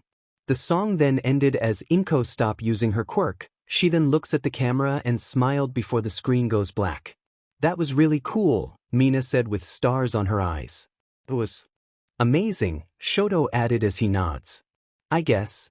Bakugo grumbles, but he did agree with everyone, and he was a bit interested about it now and he might ask his mother. So who's next? Kyoka asked. I could go Karo, Tsuyu said as she took the box and began to look around before finally found something that fits her taste. All I know by This ought to be good, Kirishima said as Tsu gave Momo the CD and the rich girl puts it in the player before pressing play. Then on screen is Teen Inko again, but she is now with both Tatsumaki and Fubuki by her side, both of them also teenagers. Hey, aren't those the psychic sisters? Shiro pointed out as everyone were surprised by this. Are they related somehow? Sato thought out loud. It is a possibility. Miss Midoriya's quirk does look like a more weaker version of the two, Momo said. Look at starting, Denki said as everyone looked back to the screen. As the song began to play, the three sisters began to dance to the rhythm. Todoroki going full conspiracy mode. I found you in the spring and held you through the summer. But when all the leaves changed, you went cold. You slipped right through my fingers, held so tight they blistered. Couldn't last the winter, now I'm alone. Inko stood in front while Tatsumaki and Fubuki were on the back as they continued to dance. I'm told it just takes a little time. You let it out and one day you just be alright. And I swear that I'm trying but I just can't seem to let you go. The screen seems to shake as the three of them dance like there is nothing holding them back. So can we rewind to the good times? To the long days and the warm nights. When you were mine, under starlight. Made these big plans for a lifetime. Tatsumaki and Fubuki then flew to the air while Inko dances beautifully for the audience to see. But you keep getting colder, I don't understand you. How one day you love me, the next you don't. I guess we're getting older, you change with the seasons. All I know it's winter and I'm alone. Inko then stops as both her sisters floats around her from above. I'm alone. I'm alone. Inko dance with a little bit of grace as her sisters floats down with their backs against each other. I guess you don't remember, guess you never meant it. Wish you never said it, my mind's their home. Now I'm scared to forget you, look back and regret you. The moment I do then it's real, we froze, be alright. The older and younger sister then joined the middle sister in the front as the three of them dance together. I'm told it just takes a little time. You let it out and one day you just be alright. And I swear that I'm trying but I just can't seem to let you go. So can we rewind to the good times? To the long days and the warm nights. When you were mine, under starlight. Made these big plans for a lifetime. But you keep getting colder, I don't understand you. How one day you love me, the next you don't. I guess we're getting older, you change with the seasons. All I know it's winter and I'm alone. The three of them sat down, their backs against with each other as they have their eyes closed while Inko sings.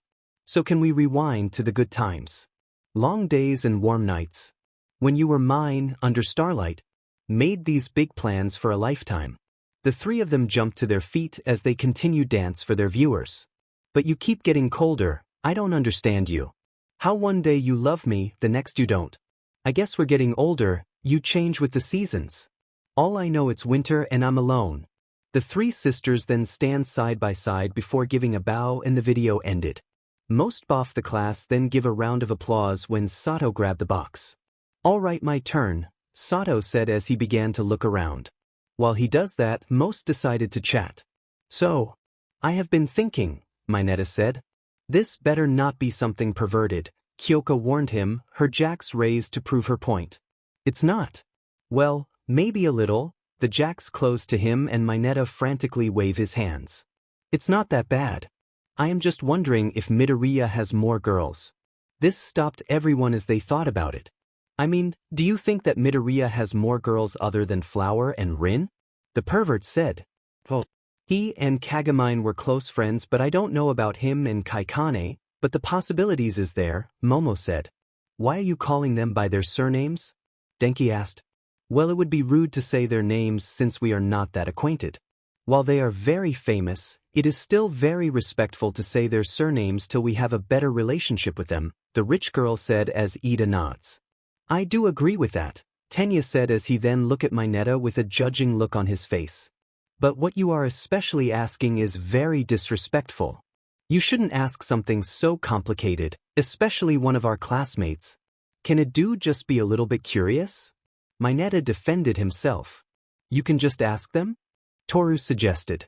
I bet Fukase has some really juicy information, Mina said with a cheeky smile on her face. With the already rising tension that would result into more arguments, Rikito just picked a random CD to quickly avoid it. Got one, he said as he then gave it to Momo, who looked at it in interest. Amazing dolce, she said out loud, which got some reactions from the others. This would be good, Azui said. Really good, Mineta commented with a perverted look on his face, but Kyoka quickly saw this and jabbed her jacks at his head. As Mineta screams in pain, Momo puts the CD in the player and pressed play.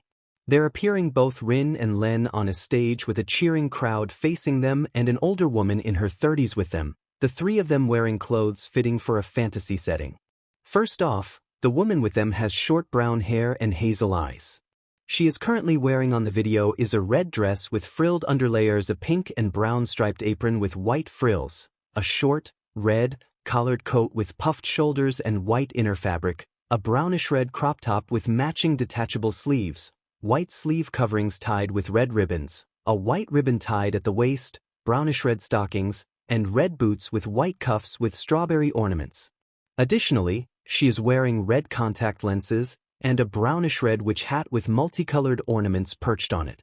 Next, Rin is wearing an orange dress with various patterns and white frills and puffed shoulders with brown cuffs, a light orange underdress, an orange choker with an ornament hanging from it, white gloves with orange ribbons on the wrist, a brown apron with citrus patterns, orange and brown striped stockings, and white high-heeled Mary Janes with orange soles and citrus ornaments on the sides. Additionally, Rin wears an orange headband with a brown hem and white frills on the back, and her hair clips become brown and are moved to the left side.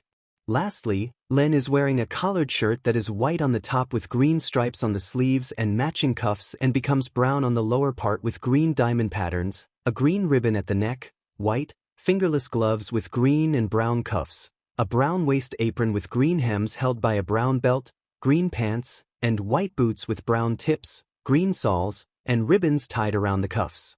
Additionally, Len's hair is mostly combed down and parted to the right with a cowlick sticking out, and has his ponytail placed at the bottom of his head with a green and white bow.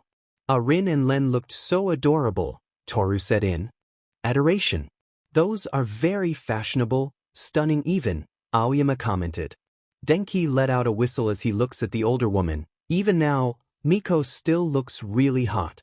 Mineta was about to say something till Tsuyu slams him on the face with her tongue. Oh, it's starting, Kyoka said to everyone. Then a winding sound could be heard as Miko and the twins began to move on stage as they then dance when the song starts. Shizukana mori no yor. Meijo wa motamer, kyukyoku no mahu o. Some of the viewers sway with the beat as it was very melodic. Dare mo katawakashi, tobikiri amazing ni is an o. Sweetsji. Tabitai no. When the upbeat and outgoing part of the song came in, most of the viewers couldn't help but tap their feet or move along with the beat. Amai kaori shitagawasit.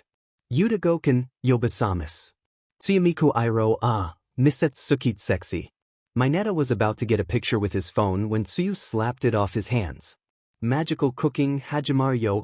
Amai daikja, sumuranai desho? Tekidona nigasa mo hitsuyu. Nei, hashiai nara. Kawei kunidat? Saa, Isho ni torakemishu. Kiriai ni kazuritsuk, ohairom. Sana ni jirasanai deta, mao. Oh sorry, junbai wa yorashikute? Saiku no sweets magic, misatiger.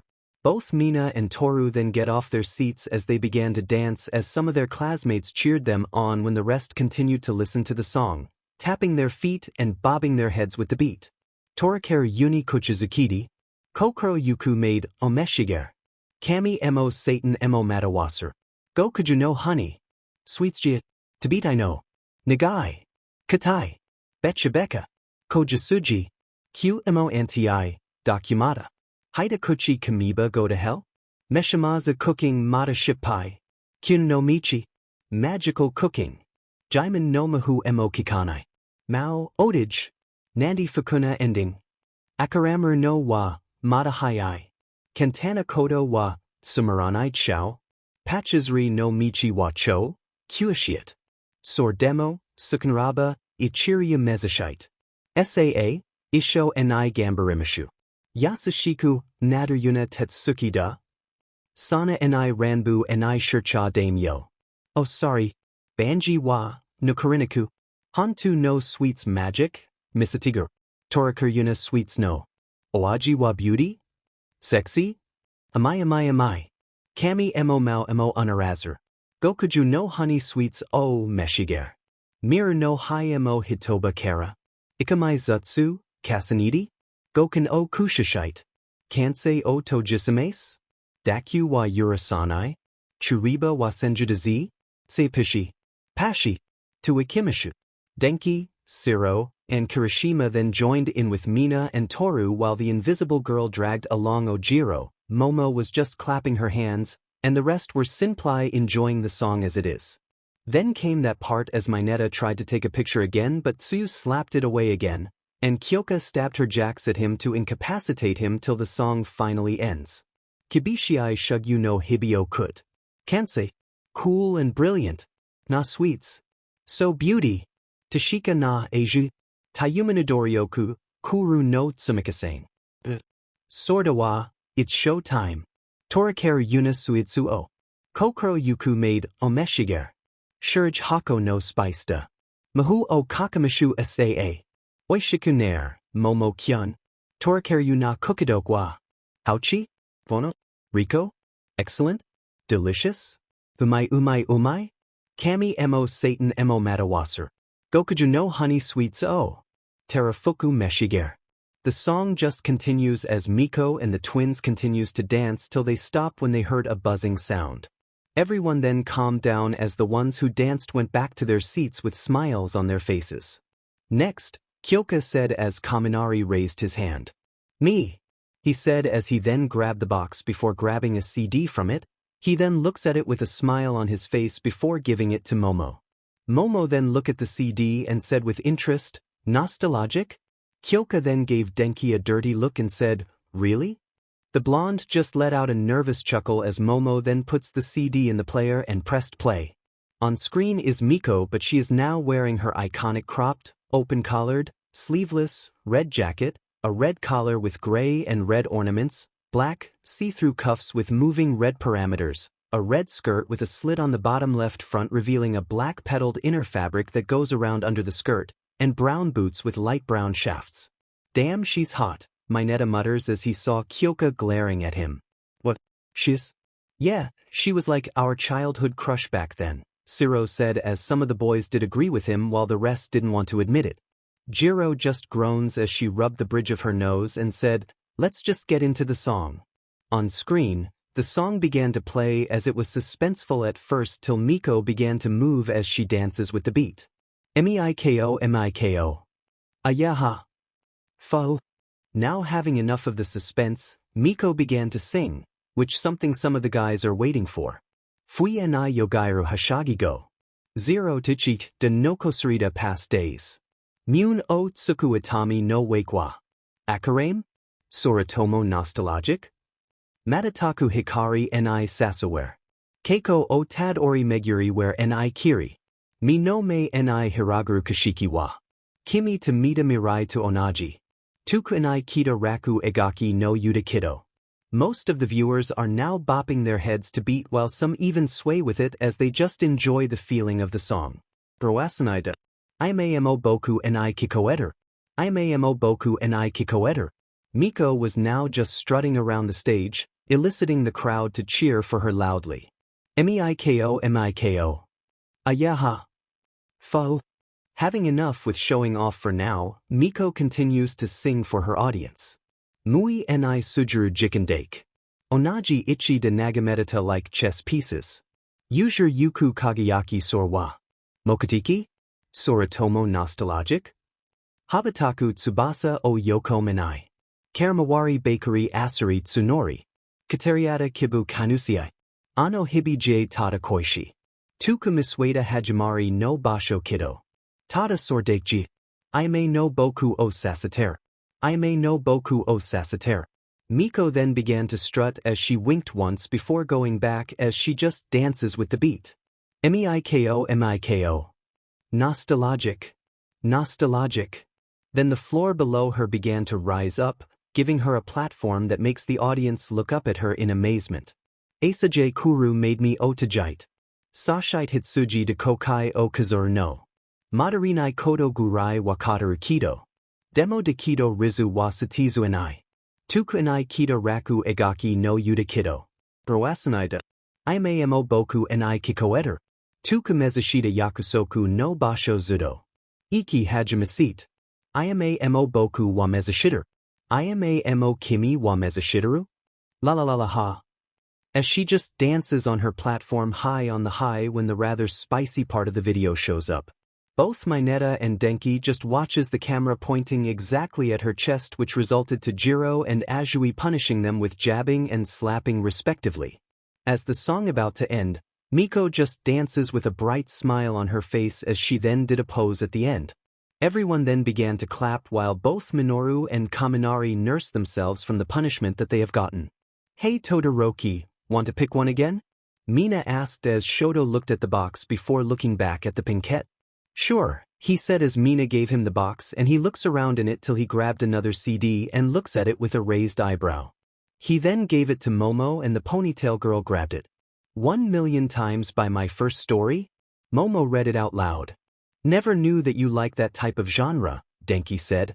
Not that, look at the bottom of the title, Shoto said. Everyone looked at him as Momo looked at below the title and said out loud, covered by M.I and HK. Never really noticed that, Kirishima said. It is a given that M.I is Midoriya, but who is H.K? Toru said as everyone ponders about it. We could know if we played the song, Siro said. Oh yeah. Yamamo play it, Mina said as Momo then placed the CD at the player and pressed play. On screen, Izuku is seen with a girl near their age as the two of them are having their back against each other in a dark black room with only a light from above hitting them. Oh, it's another girl, Mina said with sparkles in her eyes. The girl in question has fair skin and black hair that extends beneath her chin, with a short ahogue. Her eyes are dark gray. She also has a white clip that comprises 4 rhombuses, each facing the cardinal directions, connected to a presumed diamond-like piece. The clip's shape is similar to a compass. The two of them are wearing rather casual clothes. Then the song began to play as the soft melodic hums and light strumming could be heard. Then came the drums and electric guitars as a bright light covered the two of them. It soon went away as Izuku was now in his hero costume while the girl with him also has a change of clothes. The girl now wears a black suit of armor with red accents. It has a crest of a flower and an image of a rose on the armor's chest piece. Underneath is a red leotard, matching gloves and thigh-high stockings. The armor's focus points of durability are the gauntlets, shin guards, boots, and breastplates. Red mesh fabric covers her body's least protected parts, but some skin remains exposed. Her armor descends into a cloak-like drape with a dark exterior and red underside. She also carries around a heavy-looking shield that is mainly black with red patterns carved geometrically onto its surface. A large red gem plated with the same black material is at the shield center. Along with the shield, carries another weapon, an ornate short sword that is usually kept hidden inside the sheath strapped to her waist. As the breathtaking instrumental continues to pick up the tension as the once dark room turned to a lush open plain. The energy just continues to build up when the Izuku began to sing. Tui sora no hoshi haiku shita mama. Onaji yoru wa nagai nagara mayajita. Then the girl behind him began to sing as well. Sabit watsunagu sanjay oto wa tatit kuzuriti. Fukaku miserio hodo enai yoke wa nozandair. Then flying past them is a large red dragon as the two of them look at each other. Michi naki michi wa susundita. Ko nakigo wa ori enai shite. The two then smiled as they nod at each other before looking towards a world that is just mystifying. The audience were taken aback by this as the TV is showing them a world where it could only be found in fairy tales. Wow! Ochako said in awe, with the rest feeling the same. Namo naki yuta wa hibikasita. Hantu no inori ni iame wa no bashitaru. The two then ran towards the open plains as they see the fantastical world around them without a care in the world. Oro kashiki yuruwashi jinsei j ikiguru shikudamo. Kabe wa takakariba takai hodo norikoera imiga aru kara. Then the TV showed the two of them fighting off small group of bandits when Izuku did the finishing blow to the bandit leader.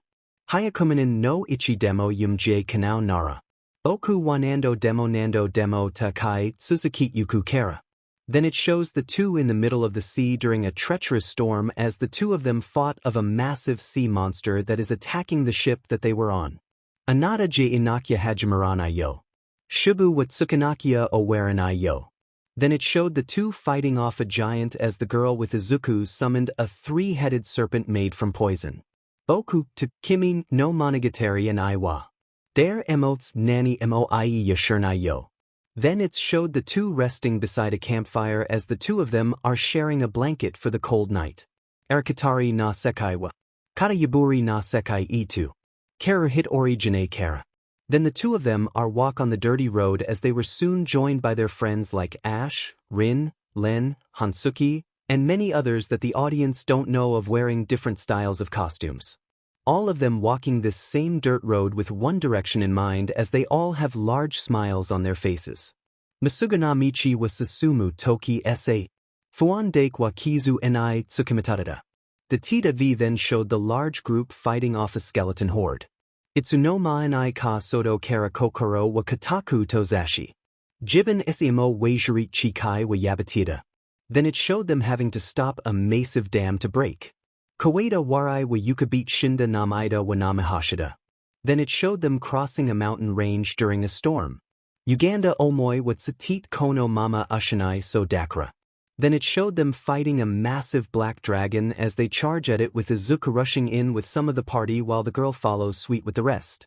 Izuku then punched it on the face as Ash fired off some balls off energy at the same spot. Kurawashiku Atsukushi Zetsubu ni Tsutsumiko Marid emo.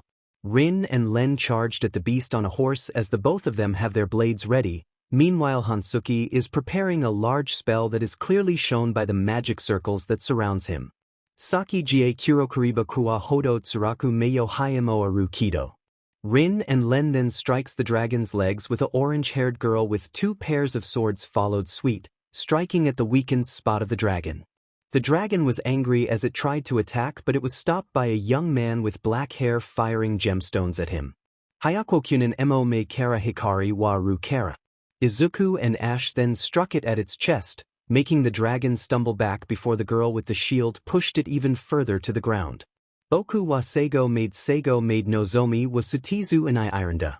The dragon tried to attack again but a blue-haired girl fired a rocket at its face, which stuns the beast before a very muscular teenage boy with white hair punched it with a black fist.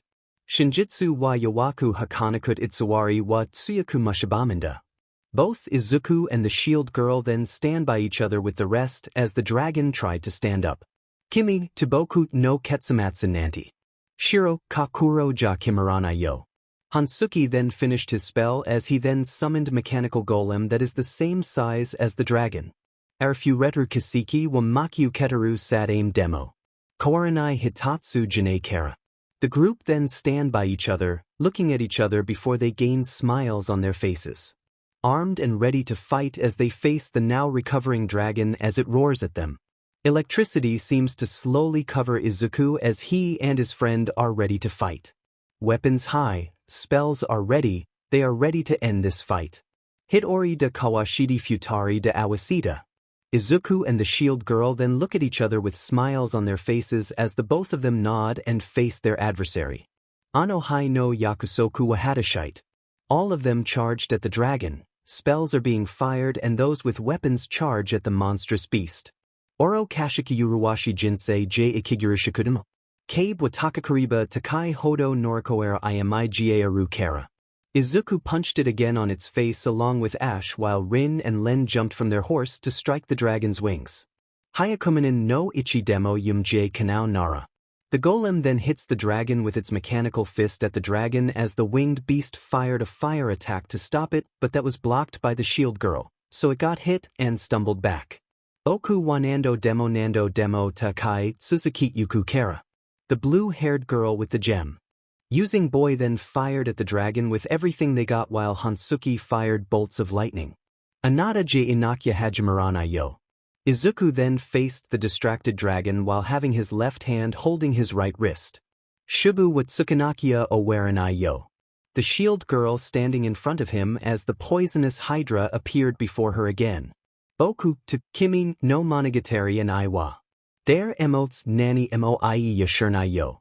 Izuku then rushed in, his right fists glowing brightly while the shield girl commanded the hydra to attack. Arikatari na sekai wa. Katiaburi na sekai itu. Kara hit origine kara.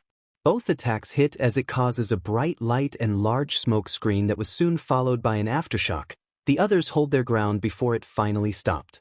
The others looked on before they saw Izuku falling in the air. The shield girl quickly ran and threw her large shield to catch him.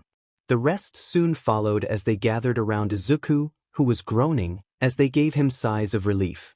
Izuku just smiles nervously as Rin grabbed his right arm. But the audience didn't expect for the shield girl to grab his left, causing her and Rin to glare at each other. While most are applauding, Mineta was glaring at the screen. I knew it. The pervert yelled in anger, but he was soon knocked out by a hard slap by Azui. I think it's my turn, Shoji said as he took the box as everyone just waits for him to get a new song. As the rest of Class 1A waits for Shoji to pick a song, it is now time for them to chat for a while. Man, how did they get the budget for that song? Even the scene was really realistic, Kyoka said. A quirk maybe, Tokoyami suggested. It is a possibility, Ida said in agreement. Also dash. No, we are not going to talk about the girl, the petite rocker quickly said in annoyance, not wanting to have this conversation again. She then looked at Kaminari. Not even you. While Mineta sulks, Denki just rubbed the back of his head in embarrassment. Alright, got one, Shoji said as he has a DVD in hand and he gave it to Momo. Oh, 8,000 Year Solo by Yanagi P and Kaito.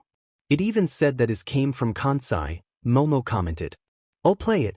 I think it's one of their concerts, Mina said in excitement as Momo then put the CD in the player as she then put the CD in the player. On screen, standing on stage is a young man in his 30s. He has blue hair, eyes, and a scarf. His default attire consists of a light blue top beneath a white jacket/blazer with blue edge trimmings, and a brown rectangle and the familiar Vocaloid logo on the left side, dark brown pants with yellow stripes going down and white shoes with blue soles. I knew it! Mina shouted in excitement. Alright, let's hear it, Denki said as he was also excited. The song then began to play as the crowd began to cheer when they heard the sounds of a fiddle, guitar, and drum in a medieval tune. A flute then appeared in the hands of the singer on stage, who then began to play it. As he did so, he also started singing and dancing. Hitori Hiro no Oka. Kawaita Karakusa Fumi Shaimite. Omoi Megurasuru Sora no Kanata Enai. Cherry blossoms then began to fall on the stage, which gives it a beautiful fantasy setting. Kaze enai yurur hanabira. Yawaraka na nata no hohimi. Awai kyoku no kekurasipia. Iro no muko no mabaroshi. Dare emo shira na yuto kanade yo. Kono mi j sabai tamaro. Tamakujur kakita bohioni utai tsuzukio. Anata no kashida yuda o. Kono karada wasabit. Tsukuri mano dashika nai kido. Kono kokoro wasamit. Yuda enai sasajit io. The singer just continues to dance in a mesmerizing way on stage before singing again. Shizumu yuhi enai makau. Iro asita guitar kated enai. Hibiku kodama enai odoru kajiboshi. Suri kireda yubi saki wa. Hikari o nibuku teri keishite. Kuchi zusama melody wa. Kaze enai nate sora no muko made. Kasuka enai kishimu jin no haguruma. Hibiite yuku nibairo no. Kodogarasu no Haitamanai Utsuru Kono Sorwa. Dana. Mekashidaro. Kono Suki no Shidada. Mamiguria. Kodo Emonai Kido. Kono Sora Enai Makat. Tai Tsuzukit Io. He began to play the flute again as it just captivates the audience, before he went to sing again. Anata to diata samayer no okam. Ikuzen no yorenai. Hiro no nakigara. Kono karada wasabit. Tsukuri mano dashika nai kido. Kono kokoro wasamit. Yuda enai sasajit io. Kono suki no shidada. Mamegyuri o koto emo nai kido. Kono sora enai makat. Tai tsuzakit io. Thu.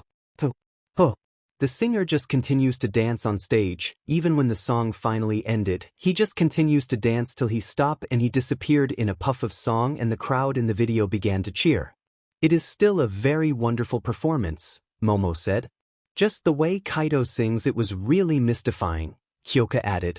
Wait, there's more, Toru pointed out as everyone looked back to the screen to see the video still going. The camera was moving towards the backstage. When the guard tried to stop whoever was holding the camera, they stopped to look behind the cameraman and lets them in. There they saw Kaito along with Miko as they hug each other while letting jovial laughters. Hey Kaito! Hey Miko! Gumi's voice could be heard as the camera holder and rest laugh a little. The two adults look then towards the camera and they blush a bit, but Miko seems a bit annoyed. Really now? Miko said as she then raised both of her hands and wiggled her fingers while having a scary look on her face. You want to laugh? Come here. They then scream as the video then ended. Most of the audience laugh a bit due to the end of the video as they then slowly calm down. Man, that's good, Siro said as he wipes off a tear from his eye. Yeah, Sato said as he let out a sigh of relief. My turn then. The acid user then leap over to grab the box and she quickly look in it before grabbing a CD with a twinkle in her eyes. It's Party Rock Anthem. Ooh, play it, Toru said in excitement as the Pinkette then gave the CD to their rich friend. Momo grabbed the CD and puts it in the player. The television then showed Izuku and his friends in a club while Hansuki was on the DJ booth. Not only were they there are also their family, co-workers, and their other friends. Music then began to play as everyone on the stage began to dance to the beat. Party Rock. The entire place is being lit up with colors as everyone just went with the flow of the beat. Let's go. Izuku could be seen dancing in the middle with Gumi joining in with her brother in the middle. Party Rock is in the house tonight. Everybody just have a good time, yeah. And we gon' make you lose your mind. Everybody just have a good time, clap. The Kagami twins then took their place as they did a synchronized dance that they did perfectly. Party Rock is in the house tonight. Everybody just have a good time, I can feel it, baby. And we gon' make you lose your mind, yeah. We just wanna see you. Shake that. Ash could then be seen breakdancing in a different part of the club as those who surrounds him cheers him on. Then another part of the club as both Pico and Mickey could be seen doing the robot with a purple-haired girl and a pink-haired maid. Then it showed the center of club as Izuku could seen dancing with Ash, the Kagami twins and Pico. In the club, Party Rock. Looking for your girl? She on my jaw. Non-stop when we in the spot. Booty moving weight like she on the block. Then it showed in a different part of the club as both Miku and Gumi could be seen dancing and just having fun with each other. Where the drank? That's to know. Tight jeans, Teru, 'cause I'm rockin'. Half black, half white, domino. Gainin' money, Oprah do. At the DJ booth, Hansuki was just jamming along as he did some tricks with some records. Yo, I'm running through these hoes like Drano. I got that devilish flow, rock and roll, no halo, we party rock. Yeah, that's the crew that I'm reppin'. On the rise to the top, no lead in our Zeppelin. Then it showed Inko dancing along with Tatsumaki and Fubuki, though the short yet older sister looked pretty annoyed. Party Rock is in the house tonight. Everybody just have a good time, yeah. And we gon' make you lose your mind. Everybody just have a good time, let's go. Then it showed Flower just bopping her head in a different part of the club while two young girls dance in front of her. One has violet hair while the other has pink hair. Party Rock is in the house tonight. Everybody just have a good time, I can feel it, babe. And we gon' make you lose your mind. We just wanna see you. Izuku could then be seen standing alongside Ash, the Kagami twins, Pico and Flower as they had their backs turned. Shake that. Every day I'm shufflin'. The six of them then began to dance in sync while everyone else cheers them on. Shufflin', shufflin'. Then it showed Fukase dancing alongside Teto along 3 other people with red hair, 2 boys and 1 girl. Then it showed the shield girl with a group of varied genders as they just also dance around. Then Izuku then stood on the middle again but with Ash and Pico by his side. Step up fast and be the first girl to make me throw this cash. We gettin' money, don't be mad, now stop, hatin' is bad. The 3 of them just dance in a calmer fashion to follow the beat. One more shot for us, another round. Please fill up my cup, don't mess around. We just wanna see you shake it now. Now you home with me, you're naked now. Then 2 new people stood on the middle, one of them is a young man with black and pink streak while the other is a young woman with short orange hair. Get up, get down, put your hands up to the sound. Get up, get down, put your hands up to the sound. Get up, get down, put your hands up to the sound. Put your hands up to the sound. Put your hands up to the sound, let's go. Get up, get up, get up, get up. Get up, get up, get up, get up. Get up, put your hands up to the sound, to the sound. Put your hands up, put your hands up, put your hands up, put your hands up. Izuku could then be seen dancing alongside Gumi, the Kagami twins, Ash, Pico, Mickey, Miku, Flower, Fukase, the shield girl, and the 2 new scene people. Party rock is in the house tonight, put your hands up. Everybody just have a good time, put your hands up. Hansuki then got to the DJ booth and joined in with the dance with everyone else zeering them on. And we gon' make you lose your mind, put your hands up. Everybody just have a good time. Izuku was then shown breakdancing alongside his sister. Whoa, put your hands up. The Kagami twins was then shown just jamming around while Len is doing some tricks. Whoa, I can feel it, babe. Ash was then shown dancing along with a blonde girl as he twirled her around before landing her on his arms. Whoa, put your hands up. Pico, Flower, and Fukase dance together and Oliver just excitedly joins in for the fun. Whoa, put your hands up. Shake that. Every day I'm shufflin'. Hansuki was then shown doing the moonwalk before twirling and struck a pose. Put your hands up. Izuku's mother and aunts were then shown just having fun and doing some poses alongside each other.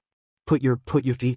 The shield girl was then shown jumping around in joy before going back to dancing alongside a young hare with brown hair in a ponytail. Put your. Then a delinquent-looking girl was then shown dancing on the DJ booth alongside a girl with a bowl cut. Hands up. Then it showed Izuku dancing in the middle with his friends while Hansuki returns to the DJ booth. Put your hands up. Put your hands up. Your hands up. Put your hands up. The song ended with everyone posing for the camera as the screen then blacked out. The audience then let out a round of applause when the video ended. So who's next? Denki asked as Mina looked at Kyoka, who was deep in thought. Hey Jiro, how about you? The acid user said to the rocker girl, who snapped out of her thoughts and looked at the pinkette. Sure, Kyoka said as she grabbed the box and grabbed a CD which she then gave to Momo. Take It Out on Me by 1000 Foot Crutch, Momo read it out. Not a bad choice, those guys are pretty good, Siro commented. Oh yeah, how do you think Midoriya will sing it? Denki asked. Well, let's see then. Momo then puts the CD in the player. Then on the television was Izuku alongside Ash and Fukase. Izuku has the guitar while Ash has the bass and Fukase has the drums. They then began to play as Izuku starts it off by strumming his guitar and then Ash and Fukase quickly joined in as they were now banging their heads to the beat. Izuku then took the mic and began to sing. I don't know anymore. Thought I had it under control. Hear my voice, there it goes, hear it louder than most.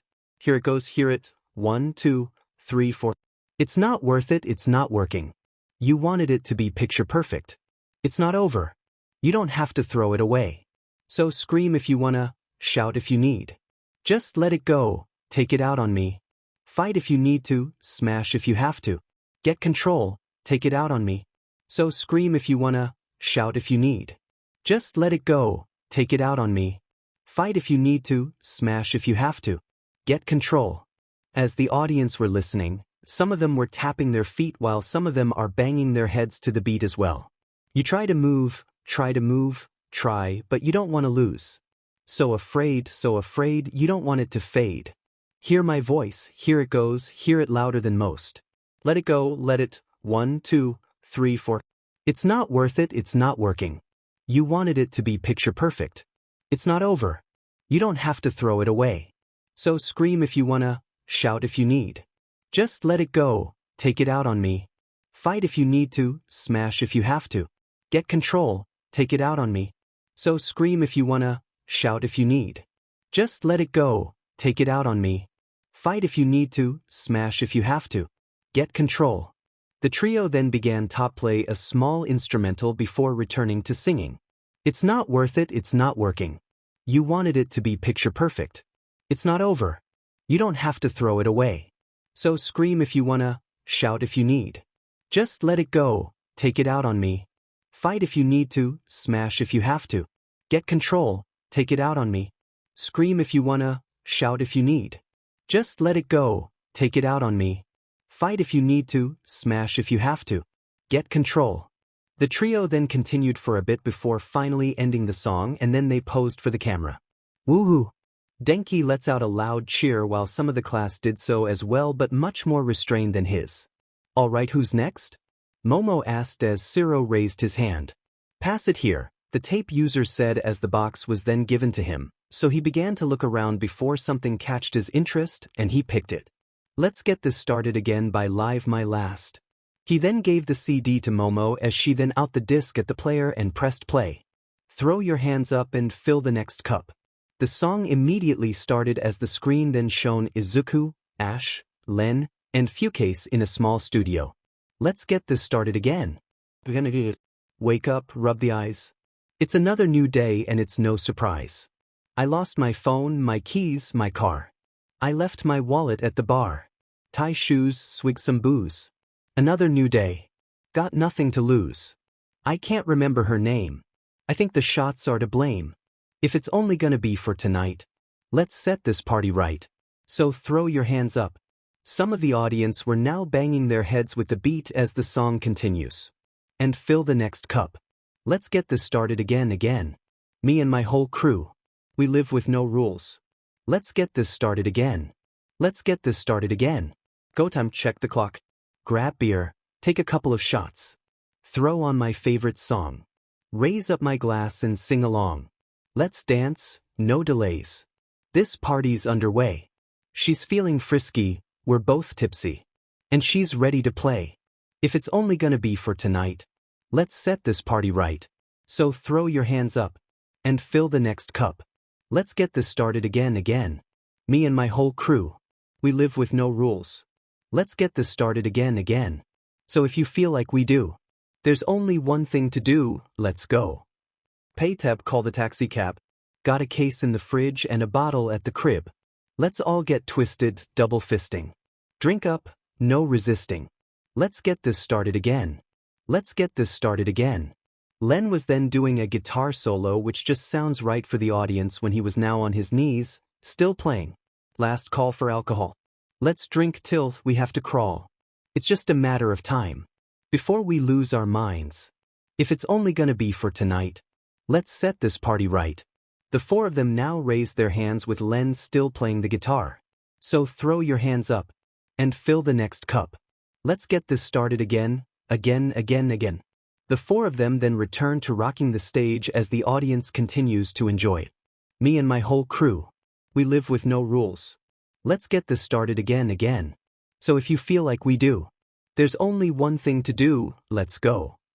Pay tab, call the taxi cab. Got a case in the fridge and a bottle at the crib. Let's all get twisted, double fisting. Drink up, no resisting. Let's get this started again. Let's get this started again. The song then ended as the audience then let out a vigorous applause. So who's next then? Momo asked. My turn, Sato said as he grabbed the box. Hey, don't start yet. Everyone then looked to the doors of their dorms and saw that their guests have returned along their classmates who took them on a tour. But it wasn't just them. Just behind them were Class 1B, Hitoshi, and the Big Three.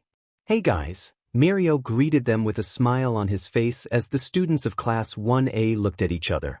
I think we need a better way to decide who picks a song, Ojiro said as everyone agreed with him.